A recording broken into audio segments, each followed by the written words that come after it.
Hey, what is up, everyone? It's Rich. Hold on, Kelsey's mic is you're muted right now, Kelsey. I'm unmuting you. Oh, I can't There unmute we it. go. Okay. Can you So hear me? you guys have to check out this coincidence. So Kelsey literally just logged on, and this is what I see, which never ever happens. Usually it's Kelsey's smiling bearded face looking at me. But dude, I'm wearing a Black Flag shirt, and you've got a close up of a Black Flag comic. That is a very weird coincidence. How did that happen? Seriously, how did that happen? The universe is aligned. Okay, so you know about the other coincidence with this, right? What? I You've been listening to a lot of punk? well, I have been listening to a lot of punk. um, no, but when the shirt is a coincidence, because what I do is I just wash like 30 black shirts and then I put them in a stack and I just peel them off like one each day. So I never know what I'm gonna wear. And if I do laundry like quickly, then sometimes I'll wear the same shirt like a week later because it's already like in the whatever you call it, like the the rotation. But so I had Dan on though, and I just happened to be wearing a Black Flag shirt, and it's weird that like this has happened twice now. I'm wondering if Dan's okay. Maybe somebody should check on him. I know, right? Right now his nose is tingling, and he doesn't know why. I actually I like Rollins' Black Flag, but I definitely kind of like the original singer a little bit better. Oh And yeah. and, Yeah. and In fact, I Rollins, didn't know it was two different guys. When I the started Rollins, hearing it, I was like, "This yeah. is Rollins! Holy shit!" Rollins is great though in Black Flag. There's no two ways about it. But yeah, I like Rollins, just Rollins. Like "Liar" is one of my favorite tunes. I just love yeah, it. yeah. Dude, the original version of "Gimme, Gimme, Gimme" is so good. Oh, dude. Yeah, this is so funny because this is another coincidence is that I was listening to like all kinds of music and Yeah. just because of everything going on, I wanted to like lift the middle finger a little bit. So I'm like, let me listen to some punk. And oh my God, it was so good. And then Richard's like, I've been listening to a lot of punk lately. I'm like, what is going on? Yeah, that is really funny. It's like it actually has really kind of rebooted my like internal clock or something. It was interesting because I don't know, like I was getting oh look I was kind of getting where I felt like a little uninspired, not like across the board, but I was kind of bored. I get bored with everything. And Yeah. I was just like I was like just feeling like I've seen it all, I've heard it all, like no show Yeah. sounds interesting. There was no YouTube that was like really pulling me in, and I was kind of like going like, what's up? And then I started listening to punk and I was like, okay, that's what's up. I'm feeling aggro. Yeah. Oh yeah, this is nice. Yeah, I got a new sketchbook. You see, Kelsey's sketchbook. And at first, I was just going to do this, just my book, working on my. Dude. But here's some nudie stuff. Watch out. Oh no, it's fine. It was funny. So you're hitting on a topic that I actually wanted to kick around a little bit today. It'll be funny, but yeah. Oh, that's nice, man. Those are great. Mostly, I was experimenting with super, super soft washes. The boobs are just an added bonus. Yeah, yeah. But here I was just experimenting with some like one tone. Yeah. Color. Yeah, this is a guy with a toilet seat on his head, but I couldn't figure it out. So, and then you can't see these; it's so light. I'm trying to figure out a way. Oh, here's one I created last night. It's I was looking at a cockatoo and I thought, oh, she'd make like a cool He-Man like bad guy. Can I tell you a quick joke? Yeah. So I don't know. It's kind of inappropriate. It's a girl goes in to audition for a movie, and she says, "What's this movie about?" And the like sleazy sort of casting couch guy goes, "It's about a bird." And she goes, "What kind of bird?" And he says, "A cockatoo."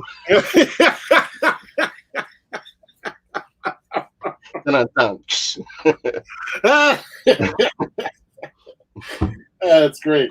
It stayed with me since I don't know. I heard that God, I don't even know, 20 years ago. It's such a stupid joke, but it's so obvious too.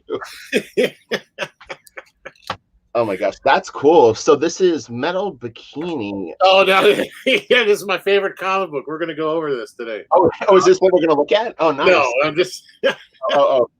No, we're actually going to look at this. Oh, no, wait. Oh, dude, there's a couple of really great pieces in that. We should look at this. This is just a joke too, but I love this book. Open up. When this came out, I was like, comics do swimsuit issues? What? I know, right? This has like, I love this because it's Jim with Stelfreeze painting over him. Okay, I remember the cover, and it's always been that's a really good swimsuit issue, actually. You know what I like is Chido has some like pen and ink pictures in here. Check out this Scott Clark was. That's a really nice Scott Clark right there. Chido has a couple, like Cully Hamner, I think. Yeah, Cully and Carl's story. Yeah. Jay Lee. I was just gonna say there's a really good Jay Lee Warblade in there. I mentioned it recently in a video. I might have been the last video I did with Simon Bisley, but yeah, there's a Warblade piece. That's a Scott Williams right there. Scott Williams. I wasn't even into Silvestri when this came out, and I was like, Silvestri, not bad. Yeah, I didn't get into like the X-Men stuff and the Look at the piece to the right. No, go back one page. The piece to the right is Scott Williams, pencils and ink. Yeah. Look at that Death Blow. Wait, slide it over a little bit to the left. There you go. No, a little that way. Yeah. The Death Blow figure is really good. I always thought that the shading on it was very badass. He's great. I wish he would do more. I know it's tough to kind of shift gears, but yeah. Talk about now being a great time to jump in doing something, try something new. This is a great time. That's a real nice Wolves piece. Yeah, I love this, man. He's so good with like the tatters and all the details and stuff. But look at this, man. Stelfreeze. Oh yeah. Rocking it. I can't even get the whole thing. It was like a double page spread.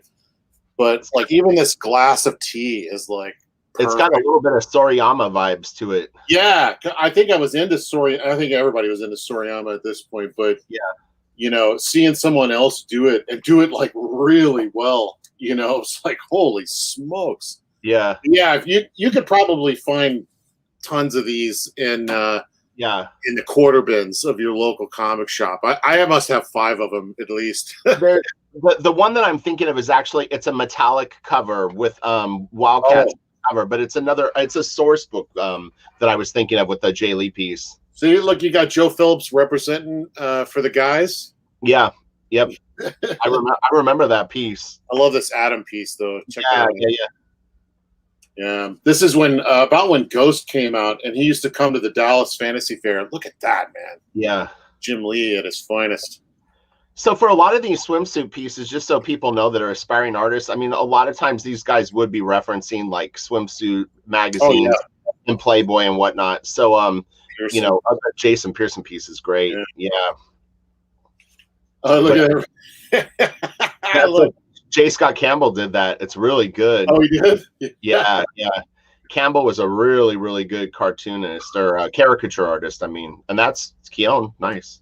Or no, that was Silvestri. Sorry, that was Silvestri with doing Pitt. Oh yeah, the Pitt.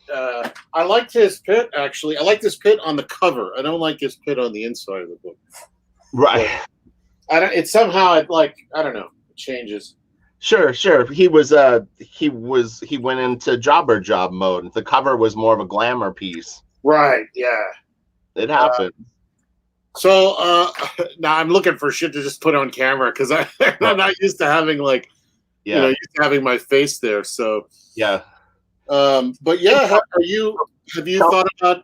I definitely have my comic that I want to spotlight. Today, I guess we're kind of all over the place because we haven't been here for a while. But today we were like, "What are we going to do?" And we were thinking maybe let's just look at each of our a single issue of one of our favorite, works. Yep. Or just favorite single issue. Have you thought of one? Look at you. Your face is. Oh, dude, I'm in love with this guy's work right now. I'm going to save it for a second, but I almost tweeted the other day that I'm not 100% sure that anyone draws comic books better than this guy. Really? I'm so impressed by this person's sequential work. He's so good. So good. I would love to meet him and just hug him. Me too. Sergio is the man. Oh yeah, I've actually met Sergio. He signed something for me, but yeah, I've actually met him. He's very very nice. He reminds me a lot of Carlos Dianda. Oh, really? Real Yeah, like they're saintly very almost. they're very warm people and very welcoming, and you almost feel like you're part of their family the moment that you meet them. Rizzo's like that too, man. He's like a little saint. Like I remember meeting him at a San Diego, and he barely spoke English at that time, and he was just so warm and inviting and everything. And then I saw him like maybe 2 years later, Yeah. and he had almost perfect English at that point. Wow. He had an accent, but he had learned so much, and he remembered me. He came up and like, hey, rubbed my head, was like, hey, Kelsey, and I'm like, holy. Oh, that's awesome. I sat next to him like one time. I didn't think I made any impression, and he totally remembered who I was and everything. I mean, he's a remarkable guy. Yeah. Great artist. What was it's interesting too is so you're about my age. I think I'm a little tiny bit older than you, but one of the easier things to get is a kid that really had a huge impact on me because you could get it at like the grocery store was Mad Magazine. And Mad Magazine had so many good artists that would come through there. And boy, I'll tell you what, just the variety in one issue, you would have Don Martin, Sergio Aragonis, you'd have Mort Drucker, Angelo Torres. I mean, they were just getting the cream of the crop cartoonists, and they were so good. This is a great time to plug a YouTube channel called Flipping Through. It's this guy that does Mad magazines, and he's been going through them, and he has guests. He has like people that have drawn and written these come on the show. Yeah, and it's a lot of fun. I love watching him. He's got a great little setup where he's at a desk and everything. But yeah, if you want more coverage of Mad Magazine, go check out Flipping Through. It's pretty great. Jack Davis too, Hans. Oh, I love Jack Davis. Yeah.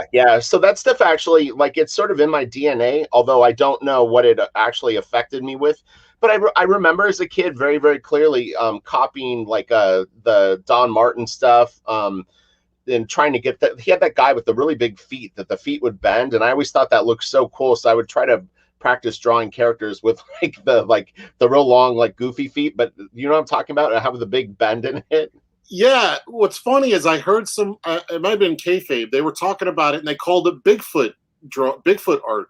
Right, and right. I think they were referring to like the old underground Sure, comics, like Robert Crumb and stuff like that. right? But I'm like, actually, I'm like, could that go for all of those? Like the even the stuff from Belgium, where they got the little squat people with the big feet. Right. Like I'm just thinking those are all big feet comics now. Well, right. Well, I mean, and Frazetta would refer to it, and a lot of the people in the Frazetta documentary refer to like the Frazetta had an era called the funny animal era. Oh, yeah, right. So here's the deal with Mad Magazine too, for people that maybe have thought that they've outgrown it and haven't looked at it in like a million years. They're still actually very, very funny and well written. It's quite a shame that I think that they like, does Mad still get produced or is it done now? It went away and then it started as a digital, I think, for a minute, and then they tried to relaunch it, but it didn't work. But watching Flipping Through, again, plugging his channel, there's talk about another company picking up the license and restarting Mad Magazine, which is really great news if that's true. Yeah. But I love. I started picking up. I used to be like rabid for Mad Magazine, and I stopped. And then I discovered there was this dude named Herman Maya. Oh, Herman's great. I was funny as if I didn't like the issue of Mad Magazine, I always would rip out the Herman Mejia story and say that I have stacks of them in my storage. Look at this. Oh, Herman's great. That's all hand painted too. Yeah, he's so good. Yep. Look at that. Game of Thrones one he did is so awesome. I'm trying to find that one, but yeah, he actually did the interior. And what's funny is like he drawing goofy people and stuff. Yeah, his technique is so spot on. I'm like, oh, here's his Game of Thrones one. Oh yeah. Is that a collection of Mejia in that book? Well, this one he did a bunch of. Okay. He usually does the TV stuff or the movie tie-ins. I haven't seen that particular book. DC used to comp me all the Mad Magazine stuff, so I have Yeah. I have a lot saved. Honestly, it was one of those things where I would get rid of normal superhero books and hang on to these just because they're a little more interesting to me. I like satire. I mean, the thing is I like the fact that Mad Magazine busts balls. I think that Yeah, that's great. it's like that's what good humor is you rip apart stuff that's going on or things that went on, and you deconstruct it and you present it in satirical ways. See, this is great because this is like I thought this was Mort Drucker at first, but it's this guy Angelo Torres. So Angelo, yeah, and that's one of Frazetta's closest friends.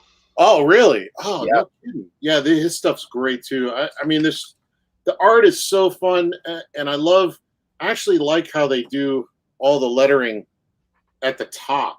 Yeah. It's so easy to read, but it also, like one panel is like a couple story points or like a couple jokes even, or there's a lot going on in every panel, which I like.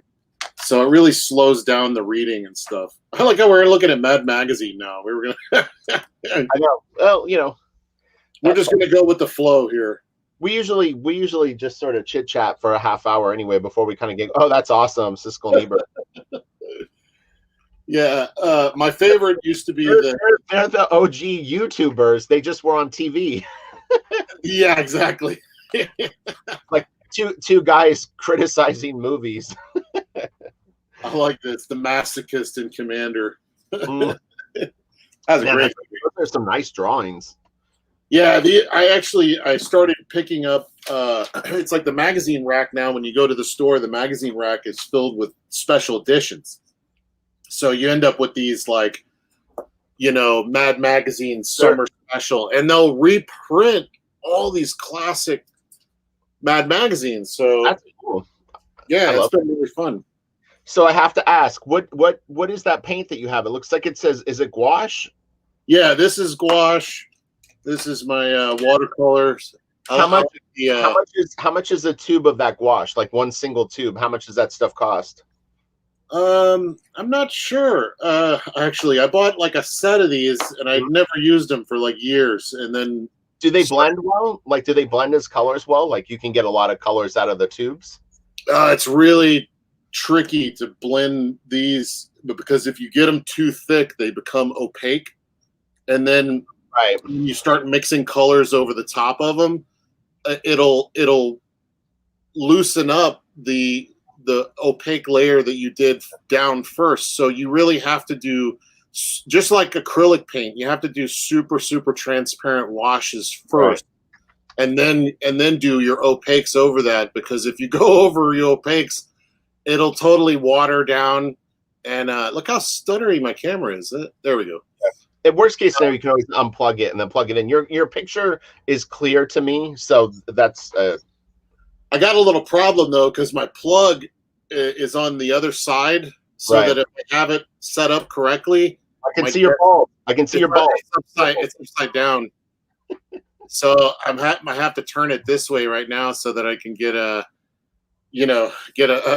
decent shot. There we go. So Paulus asked, what brand of gouache are you using? And then Sergio said, grab Azteca or as Arteza gouache set. It's a good value to mess around with. Yeah, that was the one thing that I found was gouache is quite expensive, and so I've never bought it because I don't know what I'm doing, and it's kind of pricey. I actually I think that I'm going to use gouache for honestly, after using it for a while, you might as well just use acrylics because they're cheaper. They hold faster. Like once you lay it down, it's I don't know. It's protected, so it's like you're not gonna spill water on it, and it's gonna evaporate. Whereas a watercolor, you spill water on it, there's a high likelihood that you're gonna wipe it away to like a blank sheet of paper. So, with acrylic. So the way you use these is I could probably just use watercolor for all the washes, and you get 90% of it done, and then you go over the top and add opaque detailing, like if you got hair that you want to pop out, you got eyelashes or highlights on the nose, little things like that.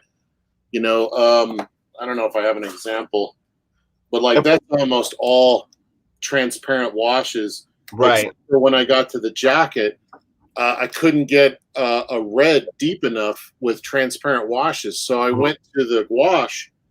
But then once I started putting in the darker color for the shadow, you can see it starts to pick up the paint, and then you got to work really fast to try to blend that together because it'll dry into some odd shapes really quickly if you're not careful. So and that was done. No, then what paint was that done with? That one right there. That's just watercolor. I'm trying to get the focus here. Where is it? There it is. That's just watercolor and then on the nose, right there is just a tiny bit of opaque white. Right. But I actually prefer to do the white of the paper. Right. Here and in the highlight of the eyes and stuff. Right. And on her lips. Just because it's a better white. I don't know. It tends to look cooler. I don't know. I like the white of the paper. It sinks it back into the paper where it's like it feels like the image is projected on the paper. I think when you've got a little bit of the paper breathing through. I mean, that's why canvas looks so magical with paintings is the paint doesn't go on all of the canvas. So you almost have like pixels.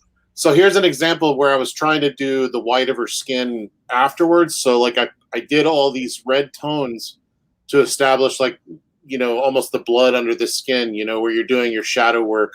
Right. But I lost the whiteness of her skin. So I tried to go back in with the gouache white. Yeah. And you see it has a completely different effect. Like I'd have to go back in and add the redness of the outline. Come on, focus. What the hell? Right. All right, whatever. But hey, with her pantyhose, did you put flesh color underneath it, and then is that just watercolor on top of it? Yeah, you do the whole thing in the one flesh tone or whatever, right. Or even build up the values around the edges and stuff. Just do it all, and then I just took a black. Damn, looks so good. But then you put it down as a flat layer, and then as it's starting to dry, you wipe your brush off. And then kind of wipe away the paint, and it gives you this subtle fade in the middle. It looks beautiful. Really, now that I have this camera, I'm going to start doing more live art and painting and stuff by hand. So I'll be able to show some of the stuff that I'm learning. Yeah, I haven't really spent a lot of time with this, but now I'm obsessed with it. That's all I do, every day now. The one face on the more finished one, like the first piece that you did, it actually does have a little bit of a Herman Mejia vibe to it. I'm obsessed with Mejia, or however you say his name. He does watercolor like fine art on in his spare time, and it's just seeing him play. That's why he does a lot of this kind of stuff. All this weird texture stuff that you just can't. It's super hard to replicate digitally. What's the paper in that sketchbook? This is great. I was looking around. I was asking people for questions or for exam or recommendations, and I even had Terry Dotson pop in and gave me his recommendation for paper, which is awesome. That is awesome. Yeah, I'm going to try out some of this stuff because he does some great. Terry's so good. Painted stuff too. But this Grombacher mixed media book. Okay. I love how on the back they have an ad. Yeah, that's here's really all cool. The other brands that don't meet up to ours. Ours does it all, Right. Wow, dude, they're those shots fired. No, but it is when I did this one. This requires a lot of water to get these super super soft color, and you can feel the paper. Whoa, buddy, whoa. Yeah, the paper is actually pulling up. So there is a limit to this paper, but can you go back and do that again slower? No. But this paper so far has held up to just about everything I've put on it. And I just picked this up at Walmart. So really? It's just a Grumbacher Walmart. It's even it's spiral bound. Mhm. I don't know if you can see that. Where is it? There it is. Spiral bound, and it's perforated, so you can pull these out if you want. But yeah, I'm getting obsessed with the whole sketchbook journey. Like, I want to get a couple more. So I've got a question for you, and then we're going to get to Delperdang's question. What's your first name? Is it Tony? You used to work with Ollie Garza. I'm pretty sure it's the same person. So Kelsey, when you draw your comic book pages on like Bristol board, this is a question I get a lot, and unfortunately, my answer is that I use DC board still. I still have enough here to use it. Oh yeah. What comic book paper do you like if you have to draw a page and you've purchased it? Do you have a go-to paper that's 11 by 17 that you use? No. Is it Teddy Delperdang? You don't. Are you related to Jesse Delperdang? Okay, maybe that's what I'm thinking of. Jesse, that was the person that worked with Ollie. Could be a coincidence that the last name is the same. Right now I'm using knocking over everything. Right now I'm just using this crappy Bristol. Oh, it's upside down. Does that work? It's not crappy. It's actually pretty good for like, I can't even get the damn title in there. It's too big. Right. But I have to cut it down. Here, I'll show you an example of this. I have to cut it down and rule my own lines and everything. And that gets to be a hassle. So I'll end up doing like, 10, 20 pages all at one go so that I don't have to like stop and redo paper. But let's see, I got some, let's see if I got any examples.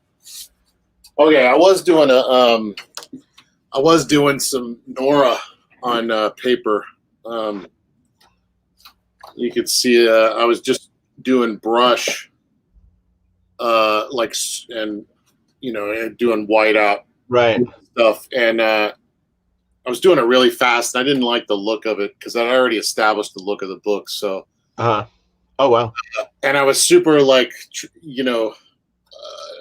uncoordinated or not comfortable with the tools, but right. the paper held up pretty good. I'm not sure how it'd hold up to paint and stuff. That's why I was like, I need to find some other paper because this will buckle like crazy, I'm sure. I've been recommending Canson, Bristol board for people. Strathmore to me is a little mushy, and I know, I mean, Eon board is one that people recommend here and there, but I know multiple people that have had pretty significant issues with it. So if you're gonna try Eon board, try it, but don't buy a ton until you've done it with your tools, because from what I understand, you need to use a specific ink with it, and so if you just are using any kind of ink, it's gonna tear and bleed. And with what paper? Eon EON board. It's sort of like a third option that people use, kind of like Blue Line Pro, but like a higher. It's not made by the same company. It's I give this guy a lot of credit. He actually created his own paper company and ink and stuff for comics. So I mean, dude is a go-getter. It's very, very kick-ass, but it's a very complicated thing to do and pull off. You actually have that issue ready. Yeah. Yeah, I don't I want like a universal paper, I think, where I can just do whatever I want on it. But the paper is so expensive. I really don't want to just buy a universal paper because if you're going to paint, you should get the high-end paper, because not only is it handle paint better and like you can do whatever you want and it won't destroy it, but it's archival, so it won't turn yellow, or fade, right. or so it's good to invest in your work like that. If you want it to be high end, you're gonna have to pay for it. Yeah, I tried Fabriano. I wasn't that into that, and that's a pretty fancy schmancy paper that I think Capullo uses. But I didn't particularly like it for inking stuff. I mean, a lot of these papers are great for penciling. That's fine. But ultimately, if it needs to be inked, then you're opening up a completely different can of worms. Like Eon Vortex, or not Eon Vortex, but like the Eon paper, I actually really like it for penciling. It just doesn't work for me inking, which is, that's the rub. So. I hate it. I think my ultimate sin for paper is when it bleeds. I Yeah. I just cannot.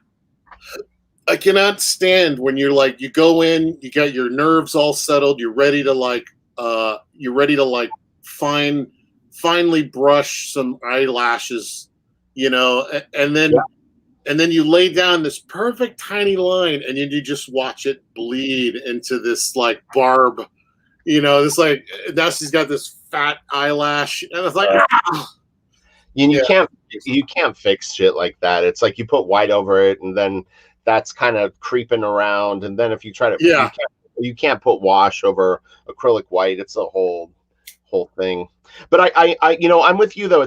We have very interesting parallels that we tend to run. But I'm so over digital. I really only want to work traditionally. I want to lay stuff out on the big board and just get going on it. I'm not a fan of multiple steps. I mean, there's enough steps drawing anyways to create more where it's like, I'm going to do my thumbnails in Clip Studio, then I'm going to blow them up, and then I'm going to light box them and all this stuff. It's So like, many steps. Yeah.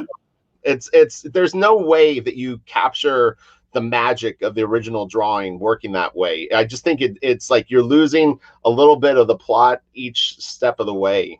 I agree with you, and that's why I broke out the sketchbooks because I need to like train my hand to be confident and like pencil and then ink over that. I mean, Yeah. even when I started this, I was taking photos of like every step because I'm like, oh, if I screw this up, I lost these pencils forever.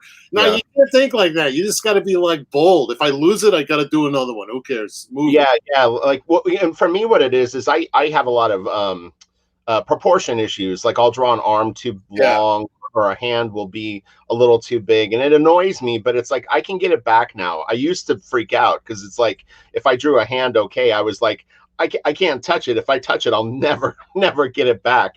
Now Yeah. I don't suffer from that as much. But to be clear though, there are some exceptional digital comic book artists. One in particular that I think everybody's sort of a fan of now, Jorge Jimenez. I mean, Jorge Jimenez crushes it and does beautiful digitally fully drawn comics. I mean, he's Oh, I didn't like, know he was digital now. That's interesting. you might be thinking of the wrong artist then. Jorge Jimenez, he's doing Batman right now. Oh, there's a lot of Jimenez's. Yeah. You might be thinking of Phil Jimenez. Yeah, Phil, and there's another one. There's a whole bunch of them. Yeah. So maybe I'm not familiar with his stuff. Whoa. So what ends up happening is and I noticed this with a couple of people that started to work digitally, everything seems very cautious and very strategically placed, and you can feel it in like even their layouts where it's like I just like when I look at the finished piece, how it's laid out, it literally looks like they just took each thing on like a layer and tried to like sort of place it, and then they've got something else placed here and then something else is placed here, and it doesn't feel like it's a symbiotic functioning individual singular piece. It feels like Right. pastiche, and I really can sense it. Like that's not to say everyone too, because I just spent like the last few days looking at art and digital and hand done, old school, new stuff, and I've seen just some brilliant stuff all around. But and I'm again, I don't think it's how you do it. Or it's not what you do it with. It's like how you use it. But for me personally, I've gotten to where I hate having to like turn my computer on and find my files and look at them on a screen. I just want to flip open my book or grab a stack of art and look through some of the stuff I've done. I like to like look at stuff that I've done in order to get better. Like I'm looking at like, okay, this didn't work, that didn't work, or sometimes I'm looking at something halfway finished and I'm like, this is what I need to do, this is what I need to do. But I have to stare at my screen in order to see it.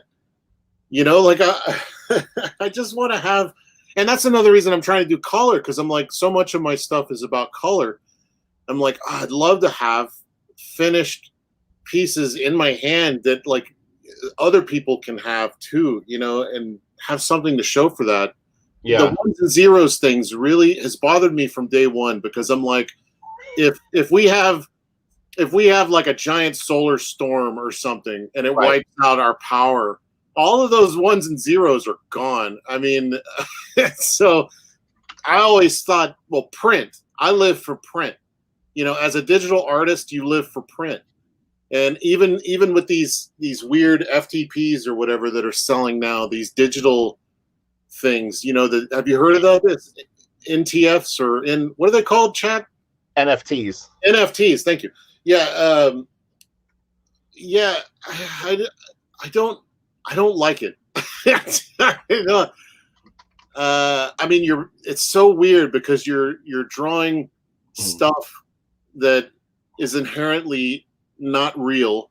You're being paid with stuff that's inherently not real. You know, Yeah. I mean, it's all speculative. And for someone that survived the last speculation boom of comics, I'm very nervous about speculation of any kind. I mean, as an artist, we're sort of protected either way, because if it goes to NFT crazy and that's all people want to buy is digital files, that's fine. Yeah. I'll call them digital files. I have no problem with that.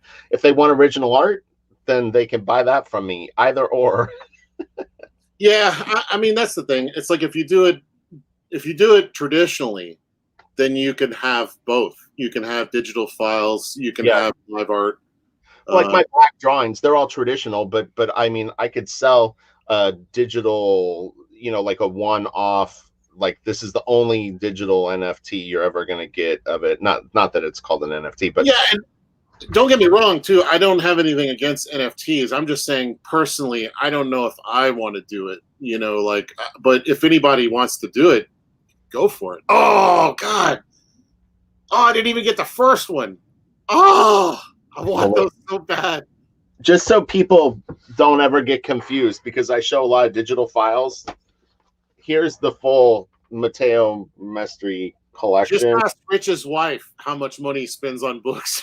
No. I'm actually very I'm very what would you call it? Like I only buy the best books. I don't conservative. No. Yeah. But these books to me are worth their weight in gold. That guy is so good. What's his name again? Marcos Matteo Mestri. Yeah, he's got a kind of a wild name, Mestri. Yeah. Yeah, I haven't got a single one of his books, but I've thirsted over them online. I need to go grab those. Yeah. He's so good. And he's digital. Talk about digital, right? Doesn't he do a lot of those ink drawings now? It could be. Yeah, it could be. I'm honestly not sure. But either way, I mean, I buy those more for the educational content. I mean, he is a really good artist, but I don't worry about that. And look, I mean, anyone, whatever you're comfortable working with, that's what you should do. It has nothing to do with other people. I'm just saying, for me, I really feel like there's something that will come out of my work from that tightrope walk of there's no backup plan on this piece.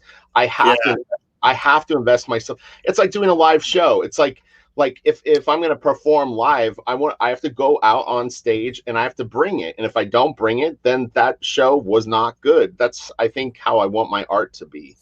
Yeah. You know, I agree. I don't know. Like, I don't know that I thought that much about it. I just know that, like, I so enjoy moving paint around.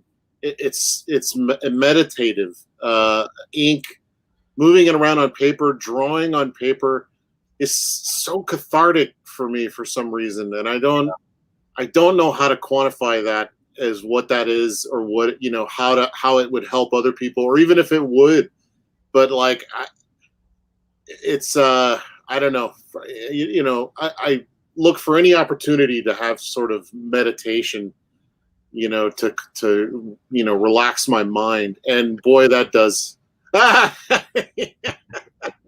Sure is, right? Let me find something else here. I know. I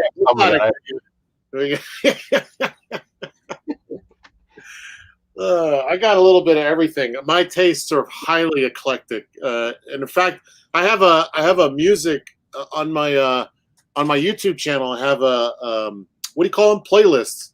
Yeah. A lot of different kinds of music. So if you're looking for something to like work to, some music, I got everything from soundtracks to African drums to, you know, to punk. You know, I got everything in there. I can't let Kelsey beat me, so I'm going to start showing books while you're. Oh man, you got to get your camera thing fixed out. My next step is to. Oh, I love that book. So good. That guy, talk about doing it by hand. That guy's a hand doer right there. I got this. But check it out. I asked. I don't know where my new Frazetta book is. We've been like tag teaming Frazetta books lately. I know. Oh man. So yeah. Gosh, are we ready to get into this? What our favorite books are? Yeah. Here we go. Beat that. Oh, enter. Nice. Oh dang! You got me. You beat me. Well, we looked at that last week. I don't know. This is a great book. Do you know what this is? Hell yeah, I got that book. It's some memories. Yep. In fact, that was going to be my comic book. Is Katsuro Otomo's Memories single issue that he came out through Epic. Oh, it's so good. That one has killer background stuff in it. Sam, if you want to see more Frazetta, I mean, I know you're probably referring to like today. Let's look at Frazetta. I have there's literally, you can watch 5 or 6 hours worth of Frazetta videos on my channel. When we're done live streaming, just look up Frazetta. I mean, Kelsey and I did like a 2.5-hour show on Frank. Yeah, and you've done a few on your own even. So, and what's amazing is like I was looking for it now, but I just I love that. That's another great book. JJ Kirby turned me on to this one. He showed me this at Wildstorm one day. I couldn't believe how creative the character designs were in this book. Oh, it's so great. That's one of the things I've been thinking about, like with my book that I'm working on, is I got like a series of bad guys, and I thought I'd just make like a cookie cutter like goblin bad guy. But then I thought, oh god, that's so good. Is that the new one? Yeah. Yeah. But I thought about, well, He-Man and like Ninja Turtles and like Thundercats. Yeah. They have such distinct individual bad guy characters because each one is a toy, you know? And I'm thinking that's the way to go, I think, at least for my book, is like I want to do like a cast of really individually designed characters. So I'm having fun with it. I was looking for my Frazetta book. We were talking about Frazetta. I just bought this Frazetta's Women or whatever, and I thought it was going to be a skinny book. It's fat. What is this? Which book? A Frazetta Women. Oh, right. Yeah. The I know which one you're talking about. You showed me. What is it called? Sensual Frazetta. Sensuous. He just got a Beasley sketchbook. It says, so Zaid Comics says, love these books from your collections. Kelsey, I just got the Simon Bisley new sketchbook, and I want to go through it with some artist. HM, hit me up if you're free. Oh, okay. Yeah, shoot, I'll have to find out I don't even know what the Simon Bisley new sketchbook refers to be honest. I've never seen it or even heard about it. You know, honestly, my mind goes to... I do. I have it. My mind goes to those little, like these, but I know it's not these. Hang on. I have this in my garage. I could get it out. Oops. It was a Kickstarter. Oh man. My mind goes to these, like yeah. You know, these sketchbooks that we used to do back in the day. You remember these? Oh, yeah. I have tons. I even have one from like the 90s. I got Adam Hughes, Toby Cypress, Gus Vasquez. That's a great one. Who else I got? Jason Latour, who's gone on to some fun things. I've got a small stack of mine. Michael Lopez. Oh, dude. There's so many of these. Back in the 90s and early 2000s, man, we were cranking these out like crazy. Adam. Oh, yeah. Travis, El Travisimio. I don't have any of his, man. Fantastic Four. This is what do you call it? Ashcan. Ash cans, yeah. Travis. What is this? I have two. You got two of those. Give me one. I think you know what it was is he signed one personally to me, and then I wanted one just signed. I'm not really like I don't really need my name on a book. I guess this is weird. This is just like a stack of Travis. Oh, and look, I have the old ones. Oh man, 2009 Stuff what he drew, and then I want those Space Girl books, man. I missed those too. They're probably like $300 or more on the. They get a little pricey. At some point, I hope he'll reprint those. I mean, he might as well. It's just money sitting there waiting for him to sort of take into account. Zayd, did you see the Simon Bisley video that I did recently? I can't even remember when it was. Was maybe a few days ago? I don't know anymore. I can't remember. We'll start breaking out the big dogs. What's funny is I still don't even know what the comic is that you're gonna show. Oh, yeah. Are we ready for that? We're gonna do this. We should, because we're already like 45 minutes into the stream. Well, I have the Lineal U one. I have that one, Henning. I do have that. That's so good. Now you're gonna make me grab another stack.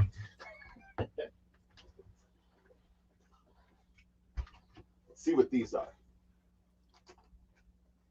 Yeah, I gotta let's see. I got a few more too. Let's see.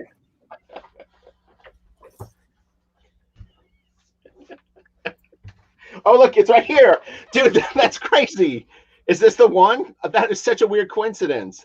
How random is that? Dude, that is so... Look, I mean, I grabbed a big stack. The fact that was right at the front. Okay, what's this? Hopefully I don't pull out something that I shouldn't show. No. Oh, nice. He always has such good design on his stuff. Oh, yeah. He really works his brand well. That's what I like about it. Adam Hughes. Talk about brands. Look at No. What's this? Oh, the more of the rough stuff. Yeah, the rough stuff. Naughty boy. I know. I like... Well, we'll do it next time. I want to talk about violence in comics and sex and see where people stand on it with cancel culture and, you know, that kind of thing. Because it's an interesting... We're in an interesting landscape when it comes to things like this. Yeah, I mean, I'm of the opinion that, like, you know, your traditional company stuff, I mean, they can have adult stuff and kid stuff and never the twins shall meet. But like, it shouldn't be like all or nothing, because I grew up looking at Jim Lee X-Men, but also Heavy Metal Magazine with Druna and stuff like that, you know. So, you know, I was a bit of a mature kid. These are all sketchbooks, by the way. It's actually crazy how many Adam Hughes sketchbooks I have. Do you have anything from Martin Edmond? I have all of his published work. I don't have any sketchbook from Martin, though. As far as remind me of Martin Edmond. Who is that? Martin Edmond worked for Danzig's company. He did some other stuff too, but kind of a Bisley style, a little more cartoony. He ended up, I think, committing suicide, sadly, in the early 2000s. Oh, crazy! And this is what is that? I'm not sure, actually. Hold on. Yeah, somebody. Who was it? Humberto Ramos. Who? Humberto Ramos. That doesn't look like Ramos. That's crazy. Right. So like you said, we won't get into this whole thing right now, but yeah, I mean, there's like sort of like you start, and this is Ramos too. I love how Clayman refuses to ever draw a nipple. It's weird. Like the girl sketches were and Iman did a couple of Lobo books. They're real good. He does mixed media like Bisley, where some of it'll be painted, some of it'll be pen and ink. But yeah, I mean, it's one of those things where like I'm not very sensitive to nudity. I mean, we're like, I'm a little more trigger shy on like extreme violence in comics, but we'll get into it. We'll do next episode. We'll talk about it. That could be our intro. We got plenty of Buscema up in this house. Nice. I have all of those right here. Yeah, I got tons. Buscema is required study, I think. Buscema is what did you call him? The Michelangelo of comics. He totally is. They're a little too far to grab. I was gonna grab. I have about 10 essentials in here right now. Yeah, I really like Ramos. His work that he's been doing lately is super solid. Like, he's got great backgrounds. He doesn't. He pulls the camera back so you can see the characters moving around. I really liked his stuff in probably the last 5-10 years, I guess. I'm not really sure how long it's been, but he's been working on Spider-Man and X-Men, I think, or New X-Men. I don't know. I've just seen him around every now and then. I'm always like really impressed. Watch this. When I see Kelsey get excited, watch when I do this. Ready? Drum roll. Kelsey, get ready to get excited. Uh-oh. Do you remember who did yeah. This is the Michael Lopez. This is the Michael Lopez story in here. Whew, so good. He is so. How long did it take him to do that? Probably a year. Oh wow. Oh, Mike is. Yeah, we should definitely. Like, I would love to have that talk about. What would it be? Sex and comics. sex and violence in comics. Yeah. The erotic, violent adventures of Rich and Kelsey. Like, I personally would love. Oh, it's such a great one. I personally would love to have both. Like, yeah. I mean, I like dangerous comics. Like, I want more like underground Robert Crumb stuff out there. Yeah, you know, like, I want more of those guys. You know, I want your James O'Barrs doing, and your who is the guy that did Faust? I want those guys out there doing that dangerous stuff. I want to do a little of that dangerous stuff. Yeah, well, I mean, what's interesting. I also want to do Hanna-Barbera comics. I want to do like everything. Why not? What's interesting is like, I mean, I know a lot of people like you do. I mean, I've been in the business for a long time, and it's like not everybody that I'm an acquaintance with do I agree across the board with everything that they are sort of into. But I mean, ultimately, like what literature and art kind of does is it presents different ideas, and then as an adult you sort of read these ideas and you agree with it or you disagree with it, but it creates a conversation. And I feel like there's this fear of the conversation now more, where it's like, like, do I need a comic where there's actually like hardcore sex? Like, for me personally, I'm not really into it. But no, I don't need that. But I mean, I as long as it's not hurting someone, then I think, I'm a little more tolerant. Well, speaking of like sex and violence, I mean, in this book, they represent both at the same time. You get sexual violence. Yeah. That's where I am not comfortable. Like, right. I agree. And it's not that I don't like drawing that. I don't have any frame of reference for it. I don't like, there's no, I don't have an interest in it, I guess. So it's like why I don't draw perfect drawings of feet, like there's nothing wrong with it. I just don't have any interest in it, Well, sexual violence, I'm sure there is something wrong with that. Well, it was funny because I did actually want to talk about this today, but again, I'm fighting the urge to get into it too much. But like, okay, so as a teenager, I had a friend that was a huge Stephen King fan. And so just because we were such close friends, I started to get into Stephen King when I was about like 16, 17, and I read like a ton of his books over the next few years. Stephen King, I think, would have a lot of trouble writing some of the early stuff that he did. Oh, yeah. I mean, some of it is so violent and so terrifying. Like it's, I mean, one of the first stories I read by Stephen King is from the Bachman books. It's the one where the kid takes his classroom hostage. Like, it's like basically like, wow. Like an active shooter situation. it's terrifying. I mean, I still to this day, it was one of the scariest things that I've ever read. But I mean, would I not want that to exist? That's a tough question. It depends on what they're doing with it, I guess. This is such an interesting question because it's like, well, it depends on if they're just glorifying, sexual violence is, I don't know. I don't think I've read any books that say that this is a good thing. Usually when they're showing it, it's horrible. So, and it's meant to be horrible. I rarely see like violent sexual acts depicted in art where they're like, this is good, like it's usually meant to be horrible. Right. So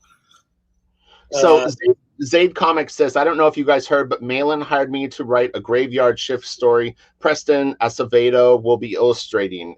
Going to be a lot of sexy violence in it. Oh, very good. There you go. See, he's not scared.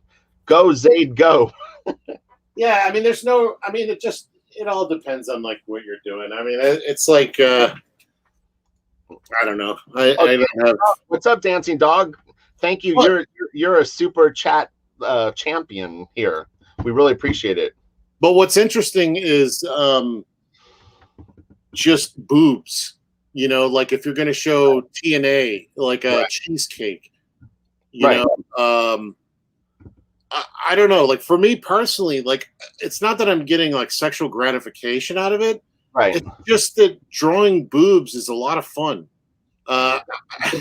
There's an image artist that I don't know real well, but he's someone that's in my sort of orbit. And I remember years ago, he started doing commissions, and they've kind of vanished from online. But he was drawing like like naked dog people and kind of like furry stuff, and I was like, it was one of the first times that I ever went like if someone asked me for a commission of this exact thing, would I do it or not? And I was kind of like, I don't know if I would do this. So Dancing Dog 60 said, hey gang, as far as paper goes, lately I've liked Canson XL and the Kubert school paper. That's what Jim uses. Jim uses the Kubert school paper. Really? Yeah, I forgot about that. Thank you for suggesting that, Dancing Dog. That's a really, really good suggestion. But yeah, the Kubert school paper, Jim Lee has been using it over the DC board for quite a few years. So that says something. Well, everybody, when I did that little call out for what is good paper, everybody was saying Canson, or not Canson. For watercolor, they were saying hot press. Yeah. But in my experience in comics, we always use cold press for ink. And I'm the thought of using hot press almost sounds wrong, like. So what is the difference between hot press and cold press? I have no idea, to be honest with you. Sheldon, for good Copic paper is you have to buy you have to look for a paper that's specifically made for Copics. I don't know the brand. I have a pad of it somewhere, but I think it's just made by Copic. All right, are we? I guess this could be just our show. We could just do this. Sure. Yeah. Well. Okay. So go ahead and do your pick real quick, and we'll hustle through. We've got 30 minutes. We'll each get 15 minutes to show off our comic book, and I'm sure we'll spill over a little bit. But so hot press is hot press is plate, and cold press is vellum or kid finish. Interesting. So I think I've always leaned towards cold press. Yeah. So I guess. What is it? Hot press is smooth. Cold press has tooth. Yeah, I don't know. I've had some cold press that is like not super smooth, but pretty smooth. I'm not sure. I was always a brush guy, so you can kind of do brush on almost anything. Is vellum good for markers? I don't know. I mean, vellum is nice. That's another thing. I didn't notice that vellum. I always thought vellum was that see-through stuff. That you can, like a Jeff Darrow will pencil on paper and then ink on vellum over the top of it, like tracing paper. But then I saw a paper that had a vellum surface, but it was regular paper. And I'm like, okay, so is that just the texture of vellum, or is vellum a particular thing? Like I got confused. Yeah. Okay. I have no idea. But anyway, here, if you want to do can you do the? Do you want to go full screen? Well, there's one where you can put your head off to the side if you want to Like, oh wait, hold like on. that, but the other way. Uh, I think you isolate me. I think you can do. let me see this. Or wait, this. Well, there's this. Is that what you want? No, there's one where it makes mine bigger, so I can show the full layout. Let me see if I can drop you into it. I can ban you from the studio. Hold on. Solo layout. There you go. Oh well, it's full screen. All right. Well, we'll dream of your lovely face. But that's fine. This is my book. Let me adjust camera here. You can see my knee. I've never seen this. I've never seen this comic book. There's two of these. There's Mondo Pest, which is the first one, and it's good, but it's not this good. Like he had started work. This is Ronnie Del Carmen. Okay. Is the artist of this, and he started working on the Batman Adventures cartoon. Okay. And that kind of changed his style. And he's got a heavy Disney influence and heavy Bruce Timm, but he kind of does his own thing. Like his faces, especially his women, are just so good. Yeah, Ronnie is now Pixar guy. He strikes me as a guy that's like, I have to draw every day. You know, like Ronnie, I don't think is that guy. I think he's going to end up being like a supervisor, you know, or something. Right. But let me see if I can get this. So anyway, this story is really fun too. Like if you like the aliens mythos and stuff that Dark Horse was doing, this is kind of a bit of an outlier as well, where there's this guy named Mondo, and he's like a mercenary or something. Okay. And this scientist has his two daughters like go missing on this planet, and he hires Mondo to go and find them. So, of course, I mean, he gets there and he finds out aliens are there right off the bat. So it's a fun story, but it's mostly about. It's not really about the plot. It's more about the characters and how they're reacting to the situation, because we've seen alien stories. Yeah. You know, we know the drill. So really it's more about how Mondo reacts to the situation. Right. And the two girls are hilarious. They're written really fun. As you can see, you know, when he finally finds them, they're like, thanks a lot, brain stick, you know, or brain suck. You know, they're not happy that they didn't even, you know, the aliens didn't even know where we were, and you just showed them. Thanks a lot. So they're not even really happy. So she's really like tough, and she's kind of bloopy. But I just love look at the body language and everything. Yeah. Really, really good, man. That's great.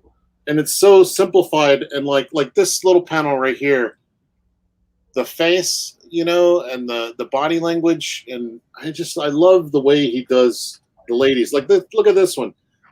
Where is it? Oh, that face is great. It's very cartoony, and it's kind of got that Bruce Timm kind of thing, but there's a lot more motion and stuff going on in this face. Yeah. And it's so subtle. And I think that's where his... What? Oh, nothing. Sorry. I opened another screen and it went to something. Just keep going. I think that's where his magic lies, in that, you know, he's a very good storyteller for one thing. He adds a lot of extra panels to really get the story across. And I like big expressive shots in there, but he's got a lot of story to get across in just a single issue. So, you know, he's going to town with the panel layouts and stuff. But again, it's like, you know, just fun use of characterization, and it's a fun story. I like the way he does the aliens. Some interesting comments coming up. One is, it looks a little bit more like cartoony Mike Allred, and then he says, I might have thought this was Andrew Robinson at one point. Look at that shot. I love that. I can see how this would like appeal to you, because it definitely harkens to some of the ways that you draw. Very cool. Ronnie is a huge influence on me, more for his older stuff. the Batman Adventures. He did a couple stories in Batman Adventures that are a lot of fun, and then he did a couple of his own things that were like those ash can books. I got a few of those that are falling apart. I've looked at them so much, but now he's done. Now he's in this kind of like artsy fartsy phase where he does like a watercolor once a year. You know, of some girl in a hat. You know, that's it. He's mostly directing. You know, directing big movies. That look at this ad. Oh, cool. Who is that? It's Dave Cooper, I guess. Okay, that's funny.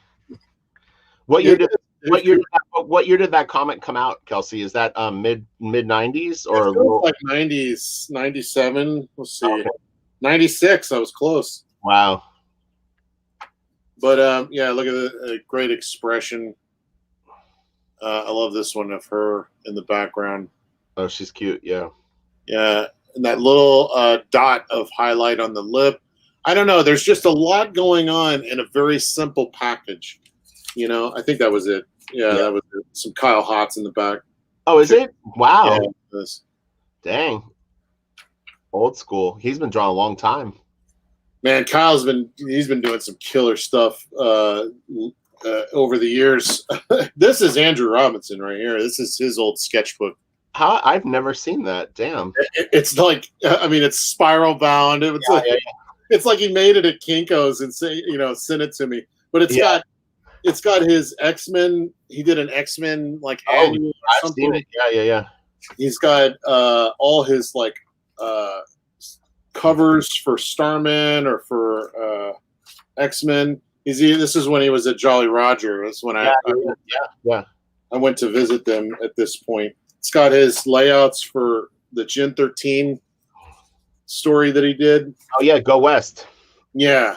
So this has got his Star Wars covers. This is like the best. If you're an Andrew Robinson fan, I'm sorry you don't have this. You're making me sad. I might have to note Andrew and see if he still has any. I would totally buy one. Look at this, like dead vampire Batman. I guess little Kelly Jones. Scary Batman's always got to have long ears. I really feel that way. So Dancing Dog asked, it was funny. So Dancing Dog, we do remember the Penthouse Comics line. I showed one of my magazines here. I only have like 3 issues of it, but it was pretty hot stuff. Older hot comics include Wally Wood's Sally Forth and Canon hot stuff. Yeah, exactly. Wally Wood. I mean, thank you, Dancing Dog. He's beloved, and like that's what he's known for most in my book. He does space stuff and hot ladies. That's Wally Wood. Oh, Mitch Bird is really good too. Yeah, he's really underrated. Mitch, I haven't seen him around in a while, but he did a huge run on Guy Gardner Warrior. Yeah. That was a lot of fun. And what's really interesting is like you may not like his people. Like he has kind of bloopy people. I wonder if I can get my camera working. Hang on. Let me yeah, he's got like bloopy people, but I wonder if I turn this off. Hang on one second. Let me just try an experiment. You do you, bro. You do you. Well, thank you everyone for tuning in live. We've got 75 people. That's not bad. Not bad at all. Damn, I want that Andrew Robinson sketchbook. Uh-oh.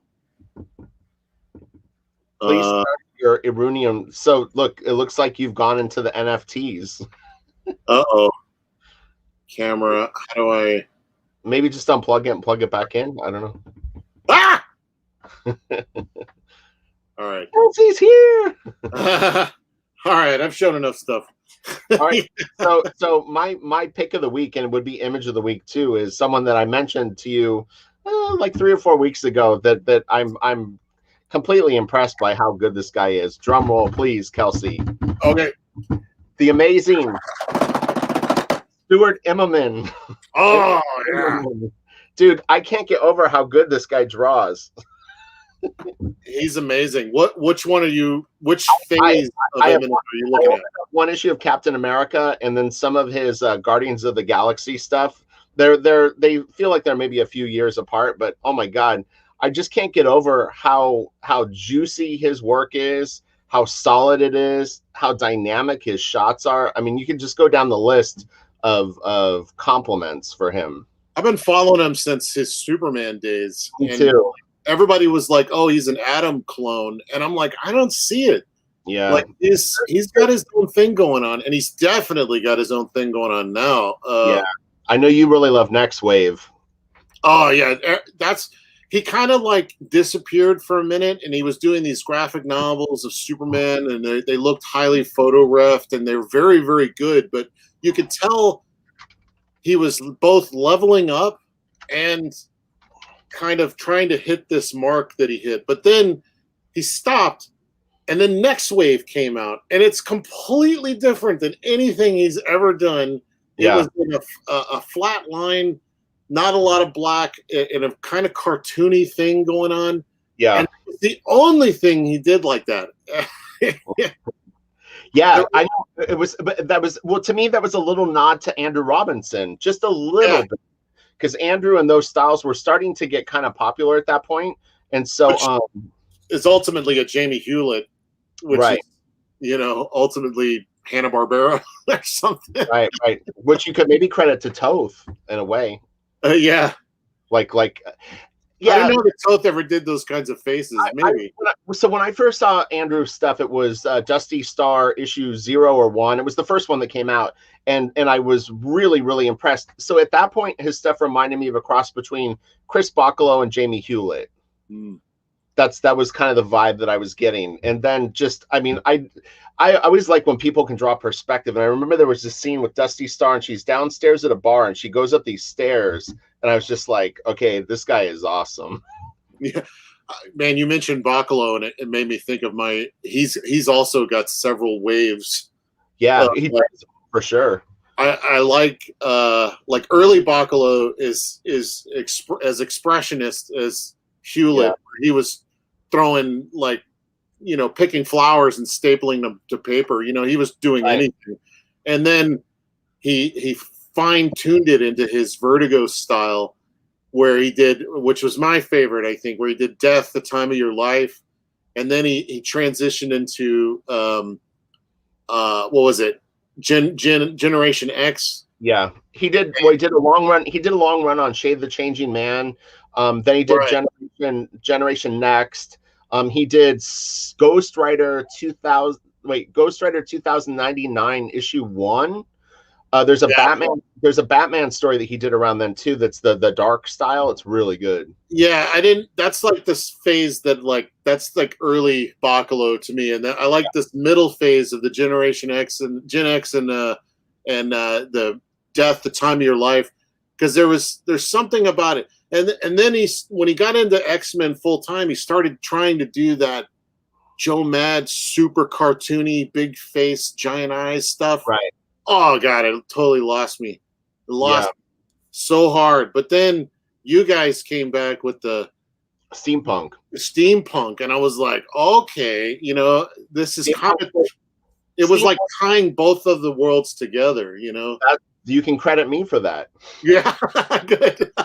It was true though. Is Chris actually wanted this stuff more clean and kind of leaning towards a more like very tight sort of, like every feather line is perfect. I'm not saying across the board, but I was really that high end Marvel stuff at the time. He wanted I was really trying to like drag my feet and pull it into the Mark Buckingham sort of vibe.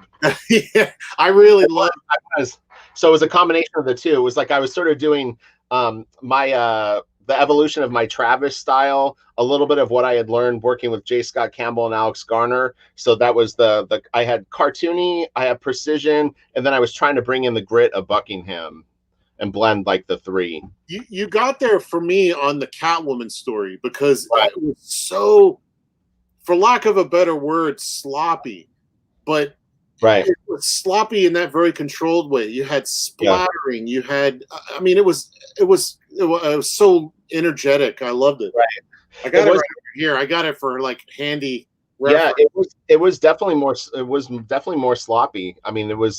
It almost, to me, it was one of those things where when I would look back on it, I was like, I'm not fully comfortable with how loose I went, or not loose, but it's like you have like a comfort zone of where like how crazy of a guy are you? It's I like, well, loved it. It was real raw. I really like because I'm so used to seeing his stuff with like that super fine uh oh shit, I'm losing his name. who? An inker?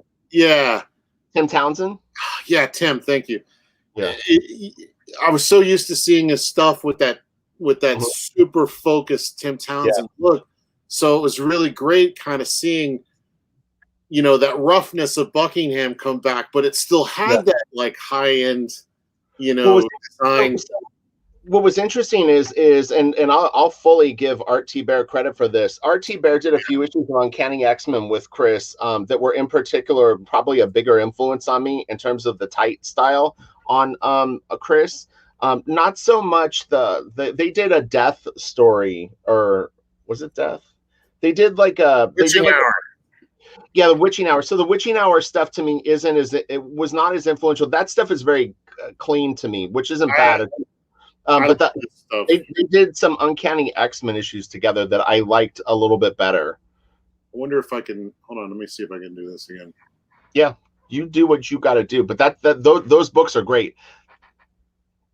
Oh, it's on. Okay, wait, hang on. Yeah. How do I wonder. Oh, look at this. I might be able to do both. Hang on. Yeah, you do what you got to do, and then I'll try to patch it in. Oh Yeah, no. the story for Steampunk was a little dense, and people didn't like the lettering sometimes. And then you let me know what screen you want me to switch. I don't know if I can anymore. I'm still trying to figure this out. I want to be able to like easily switch back and forth from the camera to the me, but people don't want to see me. But anyway, there is some stuff in here where he's like experimenting with duotone or something. Oh yeah. And you would print those out, like print those out and then tape them to the board or paste them to the boards. I want to have a Bacalo inking discussion with you and Art, and I wonder if we can get Buckingham in there because I'd love to know. Oh yeah, that'd be cool. Because I love the way Art inked him, and I'm so curious about how you guys work with Chris because Chris is very hands-on in that he'll do ink washes and stuff on y'all's inks. So I'm like, how does that work? Usually if he's going to do some crazy special effect, at least when I was working with him, it would already be on the board. So like if he wanted to create some sort of funky zipatone or something, it would already be pasted down and you would kind of work around it. God, that's tricky, right?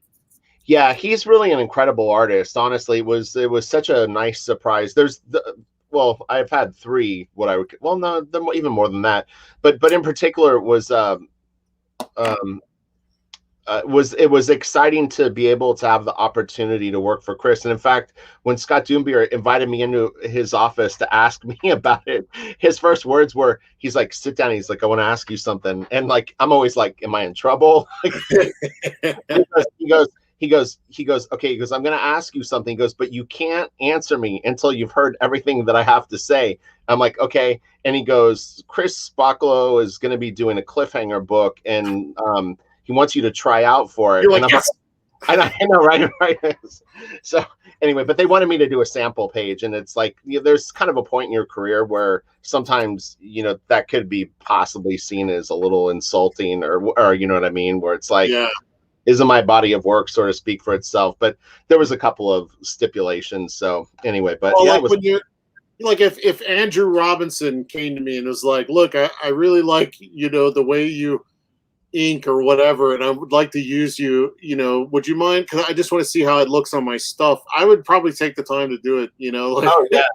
If Bacalo came to me and was like, I want you to watercolor something for me, but I don't know how that's going to look, I'd be like, let's do it. Shoot me something over. When I tried out to ink Travis, I've told the story a bazillion times, but I wasn't asked to try out. It was one of those things where they sort of reluctantly gave me an opportunity to do it because I wasn't in that sort of I wasn't considered that level of an inker, and so they were only sending I think it was one test page they sent to all like 5 or 6 different inkers, and So they gave me a copy of it, and I did that piece plus two others. I started a third one, but I did two samples in literally probably like 2.5 days and got it back to him right away. It was funny because I think I started them on like a Wednesday or Tuesday, and I was like, I have to have them done and in and looking killer by Friday. I don't even want the weekend to go by. I want them literally to just have no time to like go, anything. But it took a long time for them to tell me I got it, but Travis had told me sooner. So what are they talking about in chat? They're talking about Ludo. So Joe and the Battle Chasers pages. Yeah. So Joe did a big crowdfunded thing for like a video game or something like that, and part of the whole campaign was that he would complete Battle Chasers. So obviously it's not him. Right, he's not drawing it, and so people are, I can understand. The honest to God truth, and I actually really like Joe. He's always been incredibly nice to me. I don't really understand why he can't pull it together to draw like 25 pages of Battle Chasers. The guy can pull it together to draw an entire series of right. Some Marvel thing. Surely he can do his own thing. I don't understand the motivation sometimes of people where they're like, Brett Booth out there teasing that he's like, I got nothing to do. It's like, this is the perfect time to do your own thing, Brett. Right. But yeah, with Joe, understandably, I completely get why people would prefer to have him do it. And look, honestly, I mean, I know that he's very busy, but with this amount of time gone through, I mean, honestly, people would wait 2 more years if he did a page every month, like one page, just of pencils, because they've already gone from pencils to colors for his work. It would still be better, He's got his priorities, like for most of my career, my priorities were on filmmaking, which is why I don't have like a lot of books under my belt, because drawing comics, like so many other people, was this stepping stone to Hollywood. And, it was that way for a long time. Not that I wanted to go to Hollywood and make big deals. I preferred that form of storytelling because it had music and movement.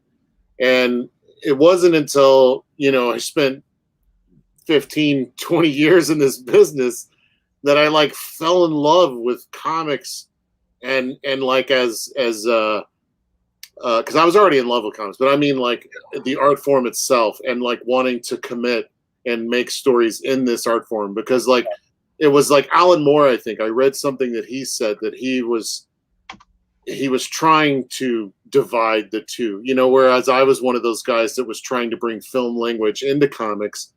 And he was like, I want to do things that cannot be done in film, that can only be done in comics. And that really triggered a light bulb in my head of that's so true. Why am I trying to limit myself to storytelling from a film perspective when you could really, the sky's the limit, you can do so many different things, just emphasizing what you want, de-emphasizing what you don't want. You could have just big splash pages. You could do, and you don't have a budget to deal with, there's so much more you could do that's distinctly comics. Let me ask you this. This is an interesting question. So Harold's writes, I wanted to write pro wrestling, not sure how to do comics form without entrance songs and everything. So there's a patron of mine that was doing some wrestling comics, and they were incredible and so exciting. Part of it is you really, really just have to pick dynamic shots. Like when someone is coming out to the ring, man, you want to pull the camera to the ground and just have this shot where these characters, they have to look larger than life. And when they're punching, I mean, you need to take it to 15 on a scale. Well, I think he's talking about what it sounded like to me is that build up.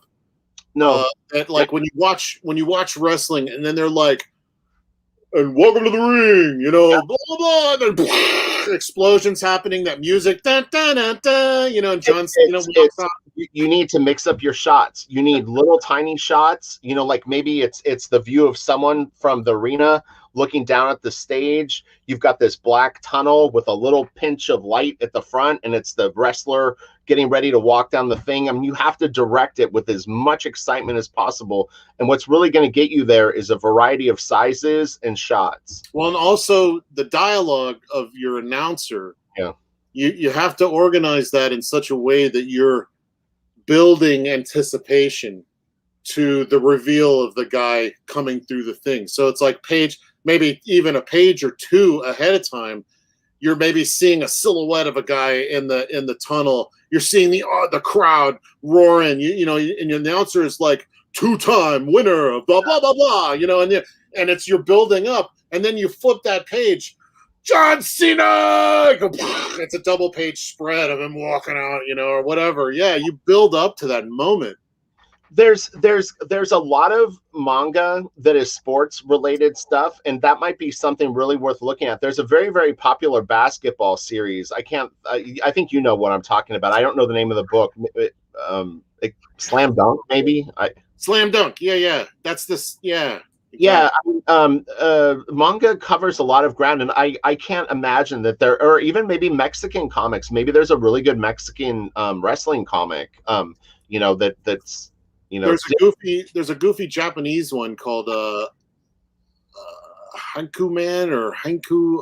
I don't know. You remember those little rubber muscle figures? Yeah. They're based on this Japanese wrestling comic. He's got like a round ball head and a fin. You know, it's completely ridiculous, but they do the action really, really well. So there's lots of really good recommendations coming in here. The Vagabond guy. Yeah. Somebody asked us about him once. We should go through his work sometime because he's very good. He's like one of Japan's like preeminent guys. It's who they want to be like, here is Japan. You know, like they lift him up as like one of their best. And he's really good. Lots of suggestions and recommendations in the comment section. Kaneko Man, that's what I was thinking of. Kaneko Man. Yeah. So check out those books, and that might help you also with creating a level of dynamics without having music. Look, I kind of excuse me. I've joked with Kelsey about this, but I'm very musical, and I'm always thinking music. And man, like I'll think of like a Blaster Kid trailer, and I want, you know, it's like a movie trailer in my mind, and I picture some old, you know, creepy, you know, song like you know, when you see video game trailers like a Kojima, and they pick some song, and you're like, oh man, that's like perfect. The lyrics are so disturbing when you put it in this context. I love stuff like that, but I mean, I can't afford to buy, you know, some, you know, old you know, song to have a 30-second trailer. But that's where the words come in. This is where your words and pictures have to work together.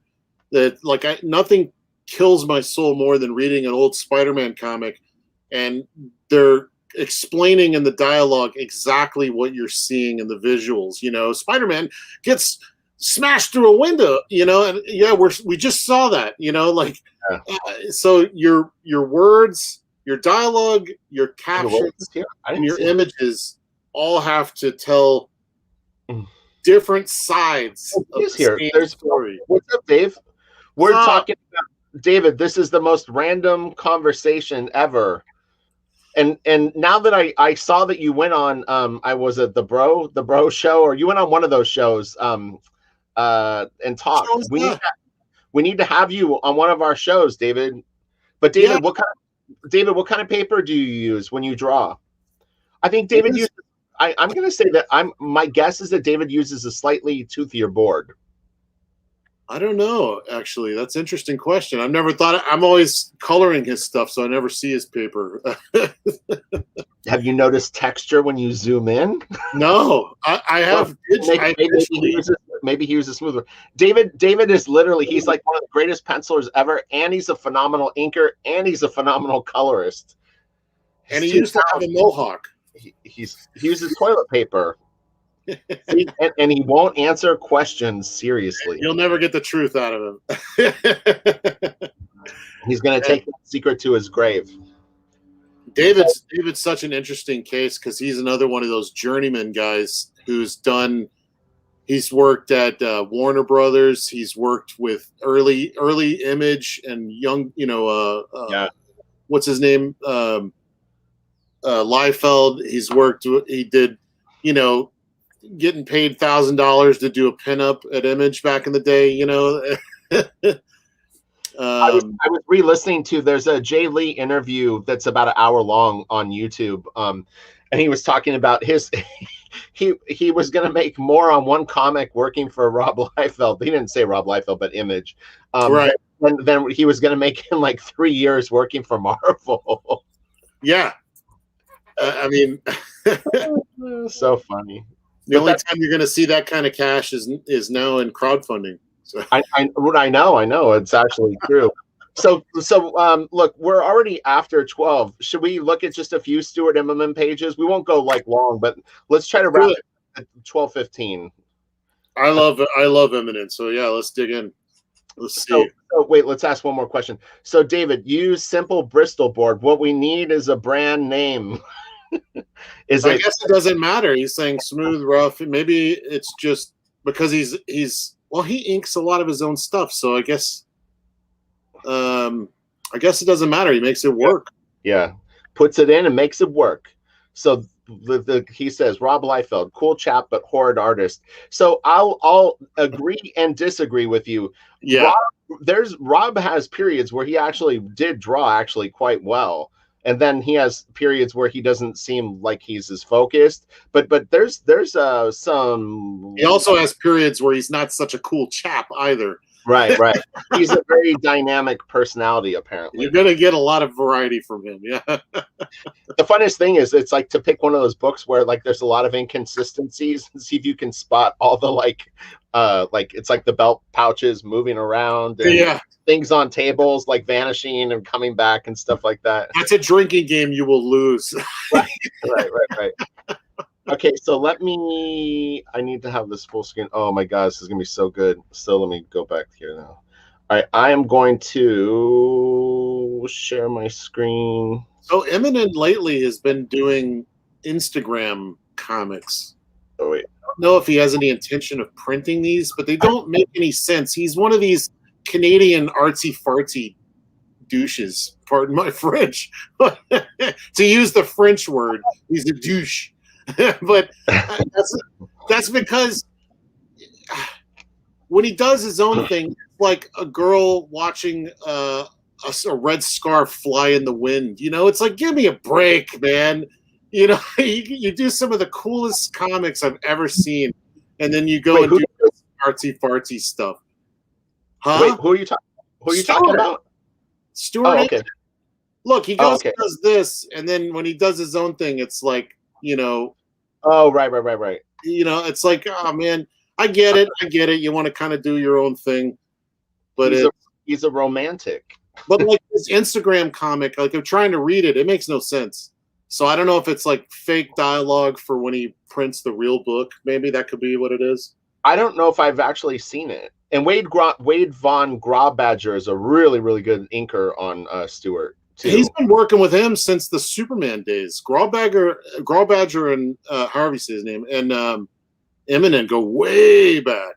It's a shame that they put this word balloon over the characters because the poses are excellent, but it's cropping all sorts of anatomy that I think would look better being covered.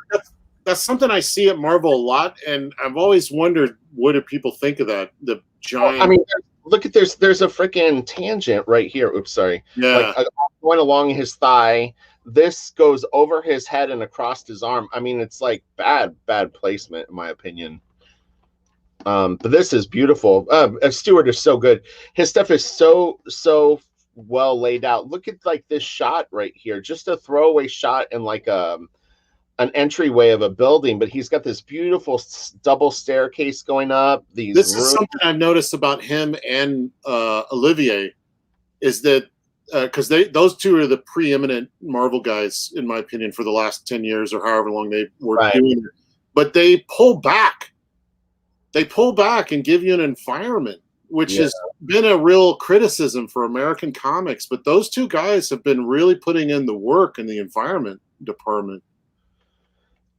Look at, I mean, and I love it's just these quick cutaways, like the hand doing the thing. Yeah, it's so fun. Oh, it's a nice shot with the missile going to the door. His choice of what to look at any given moment is just perfect. I don't get this either. Like, does it really need this big sound effect across the whole bottom of the panel here? Like, am I tripping, or does that look weird to you? I don't like that at all. This is another argument for how another day artists should do at least their own sound effects. This completely overwhelms the art, and the white halo around it just like I don't know, like I feel bad because I don't know who the letterer is, and I'm sure they had good intentions, but this looks weird to me. Yeah, I can't see. There's a person's head right here. I think it's completely covered by the H. It's no Ken Brusnak. Oh, I thought you were being like facetious. No, I'm serious. Ken Brusnak is amazing, but Top Man loved John Workman. I remember early Wildstorm him going like, "Man, there's something about John Workman's lettering that's just so good," and I was like, "Wow, that's interesting. I'll really have to pay attention to that more." I'd love to explore to do a lettering issue because there's sometimes where sometimes where I'm looking at like old books. And they fit, like when you got Claremont writing, they just fit. It fits in there so tight. You know, we were looking at the Jim Lee stuff, and I'm like, I know he's not taking the time to like place all those balloons and drawing around them. All right. So how on earth did they do that? He must have like a loose bit of dialogue, and then he goes in and fits in more. I don't know. But like, I'm always amazed at how well some letterers work with the art.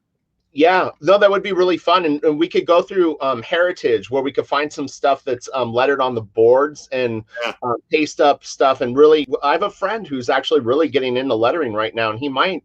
I was considering maybe asking him to letter Blaster Kid because he's way into it.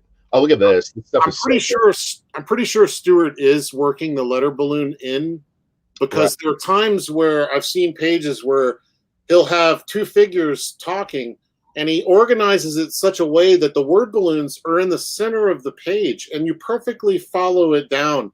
And he does that a lot, where you're like, the lettering, he has to be thinking about the lettering in these because they're just so perfectly placed. Yeah. Oh, but man, like, this is a great example. See, that balloon right there is pointing to the Falcon up there. Right. Or Captain America Falcon, whatever his name is. But did he intend for that balloon to be in that panel above, or did he? This one right here. Yeah, it is kind of weird because it's like I think it's this character talking. Okay. But what's interesting is so and then someone walks up behind them, and that's the sorry he couldn't be here, and then we're gonna have a reveal on the next page. But yeah, I'm pretty sure that Captain Rogers will learn is this person talking.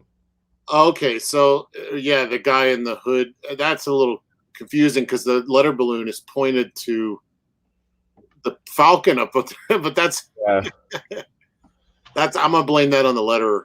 Right. Dude, these drawings are so good though. Oh my god. He and the thing, he makes it look so effortless. That's the thing, is I don't ever get the sense that he struggled with any of this stuff. Now that might not be accurate, but boy, he just lays it down so confidently. We should honestly take a look at the black and whites, because Marte redefines his lighting. I agree. Almost entirely. Like when you look at it in black and white, the lighting that Marte is doing is so different. I know. Well, look at this shot right here. You've got like the light hitting here and here, and none of that is really, I mean, it is sort of indicated on like stuff, but not to the extent that Marte does it. Yeah. Marte right now is my favorite like Marvel colorist for sure. He's amazing. I think he's everybody's favorite. Like, my favorite was Justin Ponzer. R.I.P. Man, I love Justin. J-Po. I knew him a little bit, not real well, but he worked at Wildstorm. But I mean, I talked to him a few times briefly. But but he was at Wildstorm for quite a few years. Yeah, he's great. That's a great pose. That's another. He does the breaking panels thing really well. It's very manga the way he does it. Yeah. So let's keep going. I'm always afraid that the storytelling is going to get jammed up because his foot is pointed to a different panel. You know what I mean? Like, look at this fight scene. How good this is. It makes me feel I'm just Oh, like you can see Cap's punch, like he's like block, and then boom. so good. I mean, it really like seeing this, I went like, man, I need to up my game big time on like this kind of stuff because it's like you think you're doing something dynamic, and then you see something like this, and you go, I'm not even in the same ballpark as this dude. Yeah, because he's got all the high end rendering and stuff. Uh, the like how far outstretched this is, or this beautiful pose here. Just it's like, man. I remember read a Twitter from him one time after he finished the new X-Men run, Oh, that stuff is great. and he was curled into a fetal position in the corner of his house. And he was talking about needing rest. So I get the idea that when he does these books, Right. he's putting everything he's got into it. That's impressive. But God, Mark, these colors are beautiful. Look at this beautiful red up here. Oh, it's just so good. I wonder if the little light glares are in the original or if that's something that Marte added. Yeah. No, it doesn't look like it. Okay. That'd have been a nice touch, though. Yeah, it really looks good. Oh, man. Marte is the bee's knees. Yeah. Talk about a perfect compliment. Like this run, the new X-Men, and then this run, I was like, after I saw these, I was like, I don't know that company comics can get any better. That's what I mean, drawn wise, like I didn't read any of this stuff. It's probably terrible. I don't. I totally agree. That's why I was saying is like when I was looking at this stuff, I was like, this guy might literally be the best comic book artist working today. But it's all subjective on that. But, yeah, I he draws it like the highest. It's very, very. I mean, the whole team, like Marte, Wade, and him together have produced some of the highest quality comics that I've seen in ages, and it all happened within a very short amount of time, where they were just firing on all cylinders. And if the writing is up to par, then these are if the writing's not there, this will all disappear in obscurity, and we'll be talking about how great the art is at some point. But right, story's good. This stuff will be forever talked about because these guys are bringing it like nobody's business. The lighting, I know. Look at this. the backgrounds, the poses, the costuming, everything is so good. I know. It's just I felt like I was really seeing something special looking at these. So Michael Hing says the new X-Men title that is worth reading, X-Men Legends. Fun book, good writing, great art. That's a new one that's out right now, right? Who draws that comic? And then who writes it? I don't know. Yeah, I'm not very familiar with anything going on these days. It's interesting too is like seeing a pose like this. It reminds me of, and not identical, but you'll get where I'm going with this. When Carlos Pacheco really started when Carlos was bubbling up at Marvel and started doing some of the Wolverine issues and some of the X-Men stuff, he was a guy similar to Stewart where you went like, this guy really, really can draw well. Like this is no joke. In a very similar vein, I prefer Pacheco and Art Thibert, their run on X-Men before Pacheco started to super render and it started looking a little more like this. It's a lot like Eminem with his next wave. I preferred that over this, but this is arguably better, I guess. It's more full. It's his emphasis on the body is like so much more elaborate. But yeah, Pacheco and RT Bear, I thought did an excellent run. You guys should check that out. Same as like the next wave. Like, look at this spread. It's way different than this. Yeah, it's awesome. And the colors are great. See, as a colorist, this is why I was not a colorist, because like I'd see those trees. I've seen this page in black and white, and I'd see those trees, and I'd be like, "How the hell am I supposed to do this?" You know, like. Yeah. But Marte just knocks it out. He's got some texture. And it's mostly about the lighting. Yeah, it's so good. It's interesting. So he's got this kind of greenish lighting hitting here, but it hits the wing right here. Where? I didn't see. So it's hitting his fingers right here, this kind of green color, but it also hits the wing right here. But it's funny that he didn't have it hit here or a little bit on the chest. He just wanted to give it just a little splash right there. It's an interesting little spot of it. Yeah, it's so tricky to like, especially because you got like the dark wing and the dark background. It's like he needs to pop it out a little bit. But I guess he didn't do it on. Well, there is highlights right there in the bottom part of his chest, so he could have hit a little light or a little bounce light or something on. Yeah, well, it almost feels like the light source is actually coming from here, and that somehow this is bounce light coming up from here, and maybe something over here. But again, I would think that it would hit a little bit here, maybe. Yeah, just a touch. It's not a big deal, but it works. Like this works for me because it pulls the wing forward. And that hawk too, man, so killer. It's all so good. This is a great. It's funny because I actually have to do a church sequence in the second issue of Crystal Planet, and I was like, see, again, he pulls the camera like right down behind these people, and we're looking up into the church. I mean, it's a really, really interesting shot he's got going on in terms of perspective. Like, nice. Well, he puts you in the crowd. Yeah. Yep. As one of the parishioners, that's really fun. Yeah. Oh, it almost puts you in the place of this guy right here in panel 2. So like we're looking at it from his perspective. Yeah, because he's like a kid, so he's shorter than the adults. Yeah. You know? See, it's these little things like that add up, man. Yeah, that's so good. You know, something I like about Stewart, this is cover for that, is that he'll leave open lines a lot. Yeah. Where like he'll draw the outline of the foot and kind of show a little bit of shadowing, but then just leave the rest of it blank. And that does come from like Adam and Terry Dodson and those guys. I see them do that a lot, where they'll just have the outline, but then they'll have it just fade away, the details of it. I love that look. Yeah, I'm pretty sure that this is him and not Pacelli, but Sarah Pacelli did do some pages in these books, but I think this is Stewart.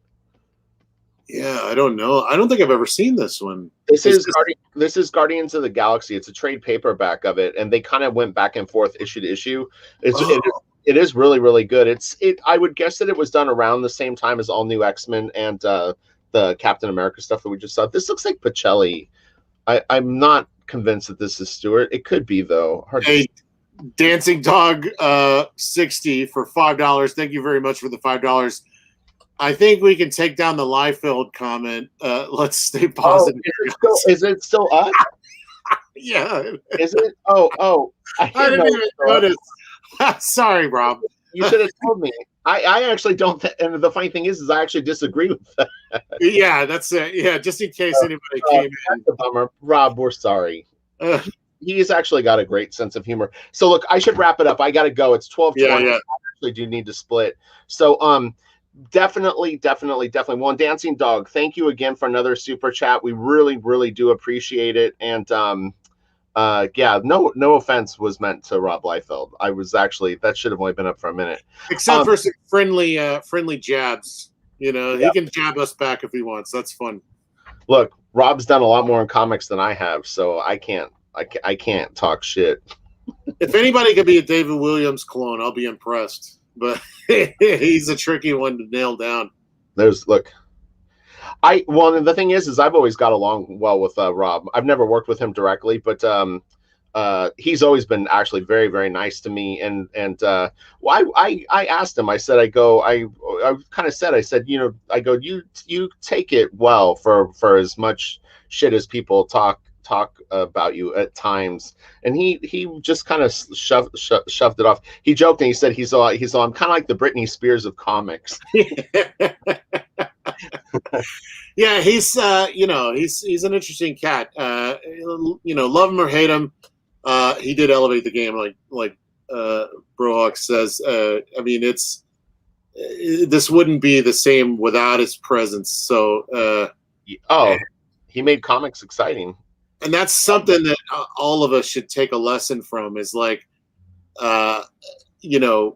good or bad, we're still talking about the guy. Right. So get out there and make if you want to do this, Seven says we should do a super fun Sunday with Liefeld. That would be awesome. I'd love to. That would be great. I have my favorite stuff is the New Mutant stuff inked by Hilary Barta. I really love that stuff. It's really, really good. Yeah. And then I actually like, for his new stuff, I picked up the Hawk and Dove series that he did. Which is relatively recent, and it's so terrible, but it's so fun. I've done a ton of Capullo videos, and if there's not enough for you on YouTube, I've got like 8 for my. You know what we should do? We should do the Creech. Creech would be good. Creech is great. That's something that like he did, which he only did like 3 issues of, and it has Danny Mickey inking him, and Danny, God bless him. That is some like intense inking in that book. Danny is insane. He's such a nice guy, but he's like he reminds me of like, well, because I grew up in Southern California, so I grew up with a lot of like surfers and skateboarders. Danny could have easily been like a professional skateboarder. He's got like extreme sports like energy, but when you talk to him, he's very, very calm. But I can just like he's so physically active, like internally, that it just comes out in his art that way, where it's like he's the guy doing like 720s out of the pool, and like that's so funny. I mean, I feel that way about like art. Like right now, my leg is twitching like a 90 to nothing because it's like I'm itching to draw, and I gotta do all kinds of like life stuff before I can draw. So I gotta run to the store, go to the mailbox. I have to do errands too. Yeah, and then I can sit down and then draw right as the phone rings, or something like that. So David says there's pre-Liefeld and a post. Can't really say that about any other comic artists. It's very true. And that's coming from a guy that's not, I don't think David is a huge lover of Liefeld the person. I think they got history. I don't know. I may be mixing him up because I got several friends that have had history with Liefeld, and not all of them talk about him so fondly. If you want to get a Mignola fix today, I've done quite a few videos on Mignola, but Kelsey and I can do one together. We haven't done one together, but Mike Mignola is probably my favorite all-time comic book artist, so there's plenty of Mignola on my channel. Definitely look it up, because I'd love to look at his painting. I love his paintings, because there's like a whole sub Mignola where it's like you can look at his stories, you could look at his art. It's all very thing, but he's got this whole other side, and he's been teasing it almost since day one. So you can go way back and see these gouache paintings and stuff that he was doing, and he was always good. Tim Townsend did own a beautiful. It's one of the first like full size Hellboy paintings that he did, but it's got kind of a bluish green background, like it looks like he's in like a cave with. Oh, I know what you're talking about. Yeah. Tim owned that at one point, and that to me at that point was a grail. That was like Mignola did something pretty magical on that piece. I think they ended up selling that piece. The guy that ran the Mignola website for a long time had some health issues. Oh, I see. I think they ended up auctioning that piece to help out his medical field. Wow. I'm not sure, but if that's the one we're talking about, but that green one, Yeah. My favorite is the painting of the Wolves of St. August. Oh, yeah. The werewolf. And that's just the black with the painted. It's a fully inked piece, but it's almost like one of those overlays where he painted on the thing. And yeah, I love that. And the astronaut with the skull face that he did for a Shovel Noir cover, I think. I wonder if I it would be worth approaching Mike to ask him if he would come on the show. I always hate to say stuff like that verbally, because then I know KFAB is they've probably already sent the email now. Well, I used to talk to him on the phone when I was a kid about Right, my mom at the time was very religious, and right. she Oh, hated me reading Hellboy. So I wrote to him and told him that he was trying to get her to write a letter to the letters column because oh, he was trying to foster conversation. sure, which is And, cool. yeah, my mom wouldn't do it, but he was so nice to be able to talk to me when I was a kid. I Yeah, was probably in my early 20s, but you're still a kid. Yeah,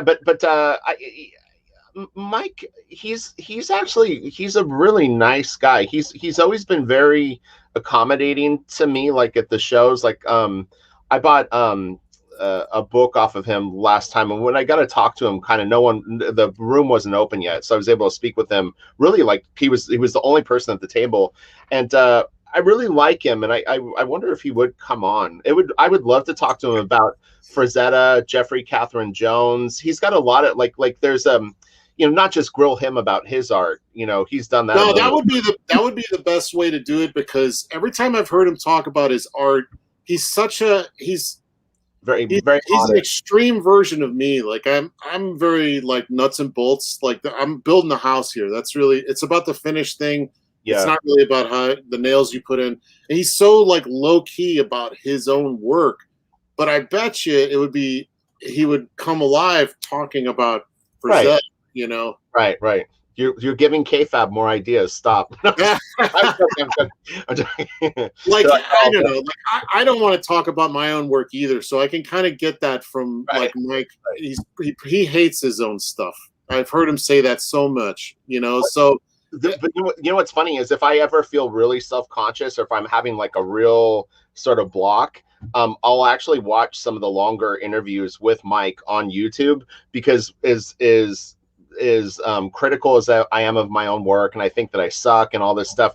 When you hear him talk about it, then you kind of go, "It's gonna be okay, Richie." You yeah, could, it's amazing that guy can muster up the strength to draw anything as much as he hates his own stuff. It's like I think some of that is kayfabe. Speaking of kayfabe, I don't think I think he puts on airs a little bit. I think he thinks that maybe liking his own stuff is somehow sacrilege. I don't know. It would be interesting to explore that. Piscore or Rug or both. No. I'm talking about Mignola. Oh, Mignola talking that down on his own work is kayfabe to a certain degree. I don't think he hates his own work that much. I was confused. I get what you're saying. Yeah, we're right. I get it. Yeah, I think he's playing it a little bit, but I am very fascinated by his influence by Frazetta. I can see a lot of it still there. He liked Von Bode or Bodie, I think, too. And but what's interesting about the Frazetta connection is that I don't see a lot of Frazetta painting. I see Frazetta sketch work in Mignola. Right. Like, and that's what I find interesting is that he seems to be more influenced by Frazetta's rough sketch work. Right. Well, I think what Mike ended up doing, and it's kind of what I think is going to ultimately happen for me, because as much as I tried to not conform, but you know what I mean? It's like you kind of feel like there's expectations of how you like working on Crystal Planet. Like I'm trying to be what I think that they want. And my personality is just so strong that it's like until I'm completely just doing exactly what I want to do, it's never going to excel to the rate that it will when I do it or when I am doing it.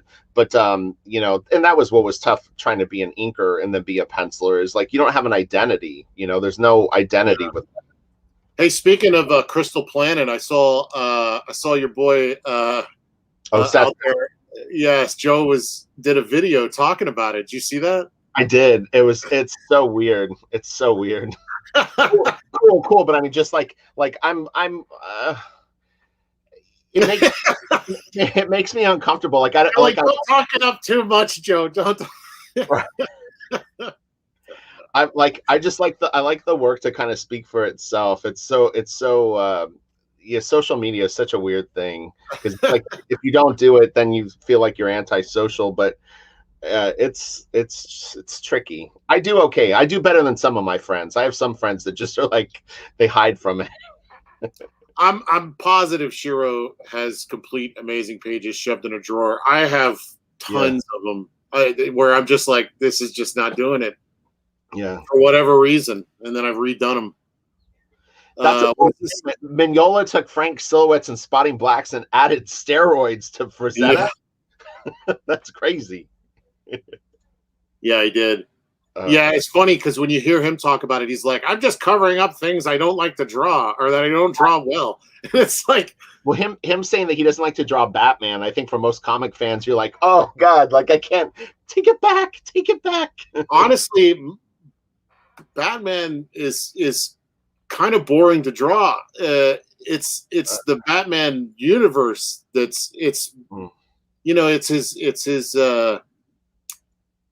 I don't know, just the cowl and the cape. Like it was Adam Hughes used to do when you'd go and ask him for a Batman drawing, he's like, you want the $5 one or the $60 one, and the $5 one is just this silhouette with eyes and the pronged ears. It's just Yeah, it's just totally Batman in symbolism only, and it's like 90% of the time you're just drawing Batman standing around, and then you get one dynamic Batman shot. So I don't know that drawing Batman is actually all that exciting. It depends on what you're doing with him, I guess. he did a nice job on that Legends of the Dark Knight issue.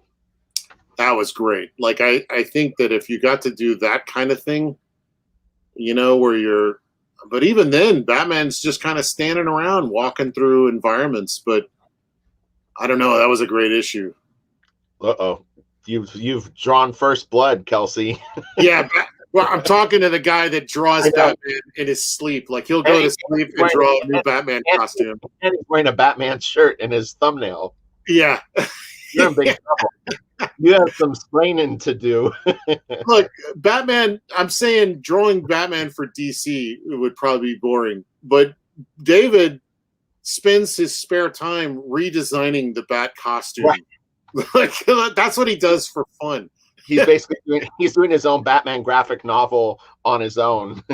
Yeah, and he makes his own costumes and stuff. Like there's photos of David. You wouldn't know it was him, but it's at the premiere of Spider-Man, and there's like a couple Spider-Man out there greeting the fans. One of those is freaking David. He had a typo. He just wants to make sure that we know that he could spell boring. I do that.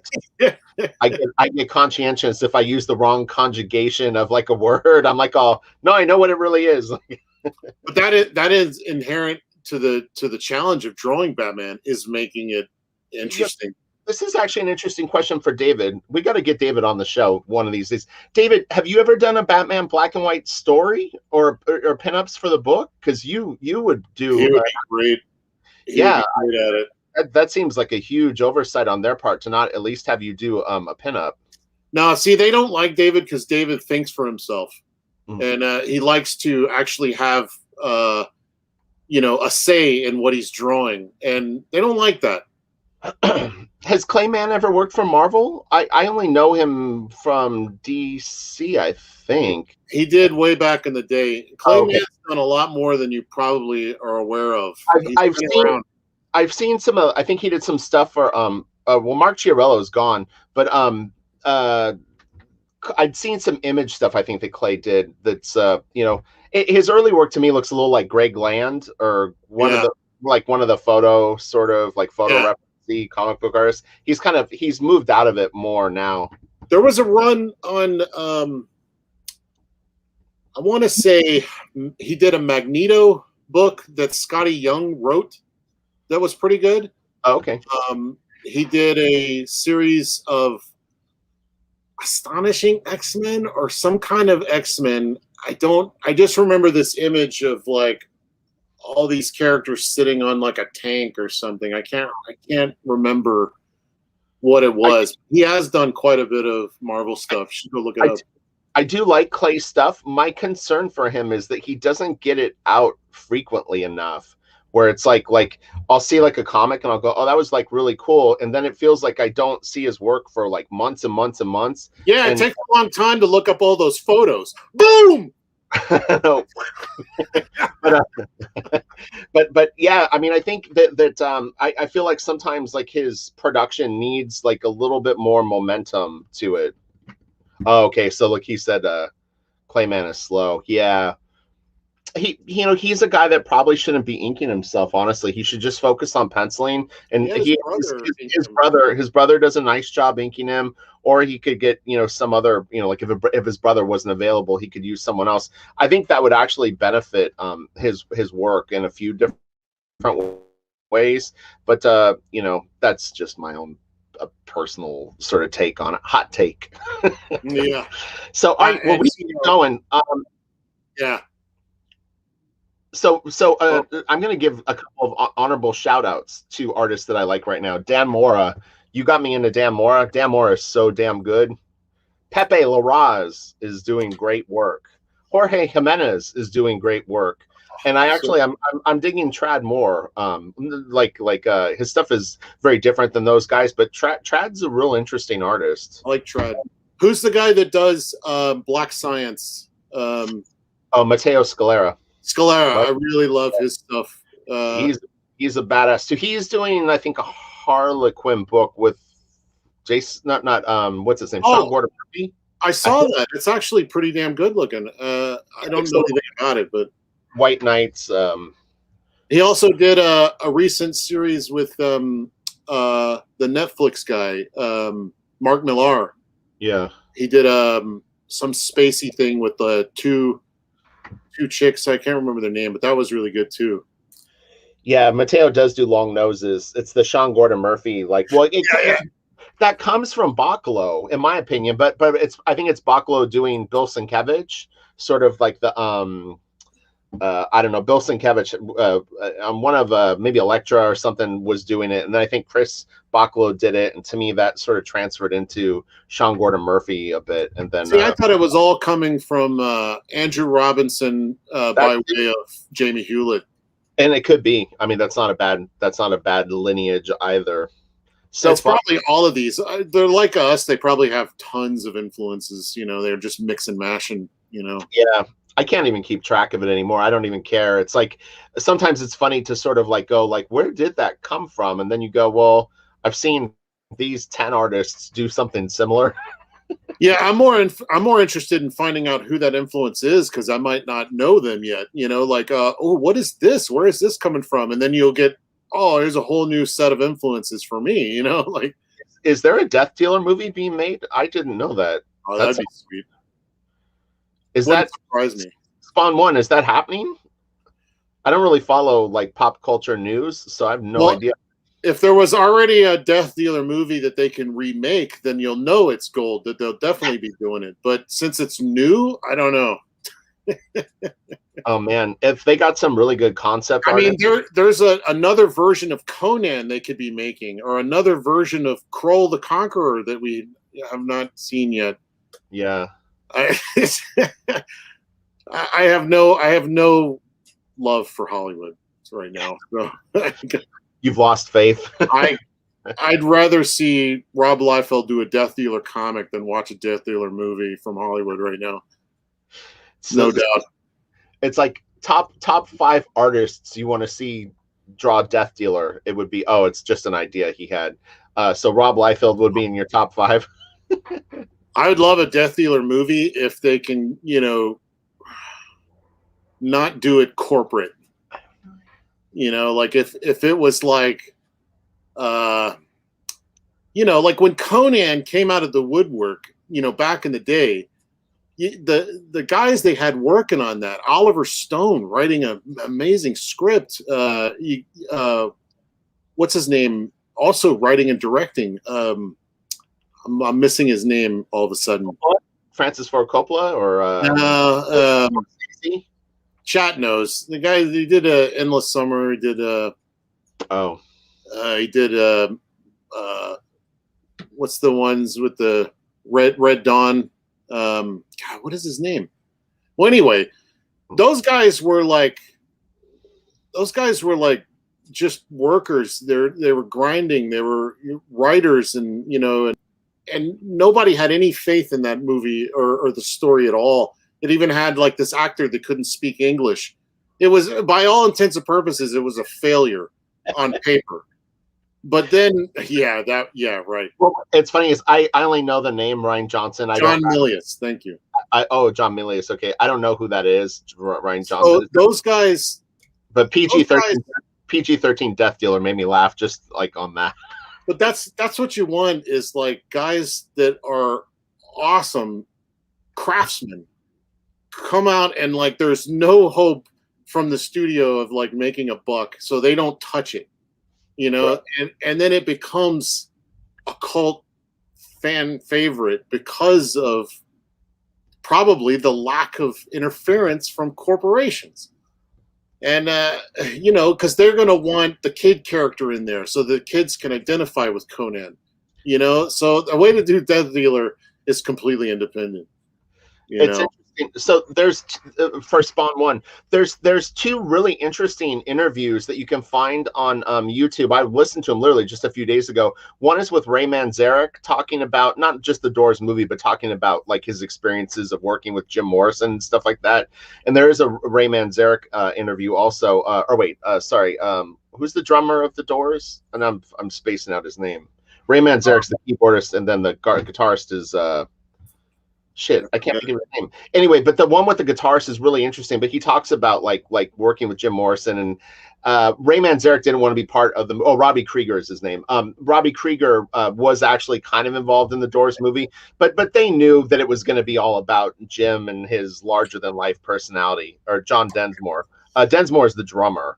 About Stone. I mean, JFK wasn't accurate either. Stone goes for the drama probably over accuracy, when you got that choice to make and go, what would be better for the movie, the reality or the drama?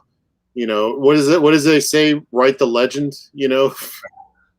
he's writing the legend.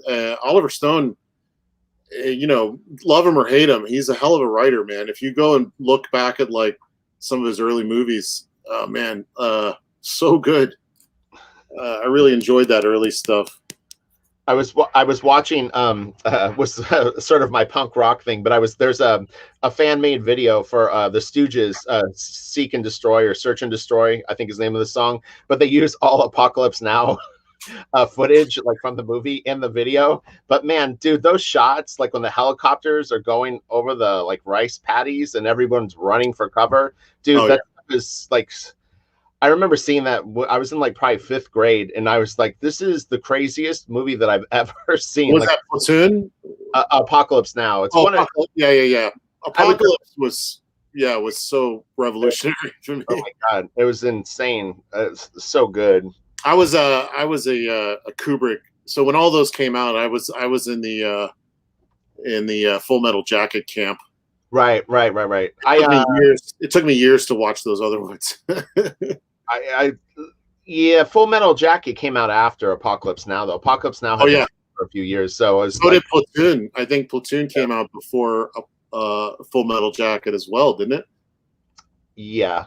Platoon was like, I don't remember what year, but dude, Stanley Kubrick. Well, we should do though. Let's do this at some point. I would love to. Let's discuss Stanley Kubrick one week. That would be fun. Oh yeah, because he brings a high end photography angle to his stuff. I love Kubrick. All right, we should probably hang it up now. Now we're just searching. We're going to filmmakers now. All right. And I got to pee. Everyone have a great weekend. We're going to end the broadcast. Thank you guys so much. Again, if you ever are kind of going like, man, I wish that Rich or Kelsey would do a particular artist. One, you can always let us know in the comment section. And two, definitely search my channel, because you'd be surprised how many things are already covered here. So like, again, Mignola, there's multiple Mignola videos. There's multiple Frazetta videos. You guys will have a blast. Well, Kelsey and I did a real good Frazetta video. So, okay. And jump on his Patreon too, because he's got like a whole bunch more videos hidden away in there, apparently. That's like over 700. Yeah. I'm prolific. So, all right, we'll talk to you guys later. Thank you. See you, gang. Okay. All right.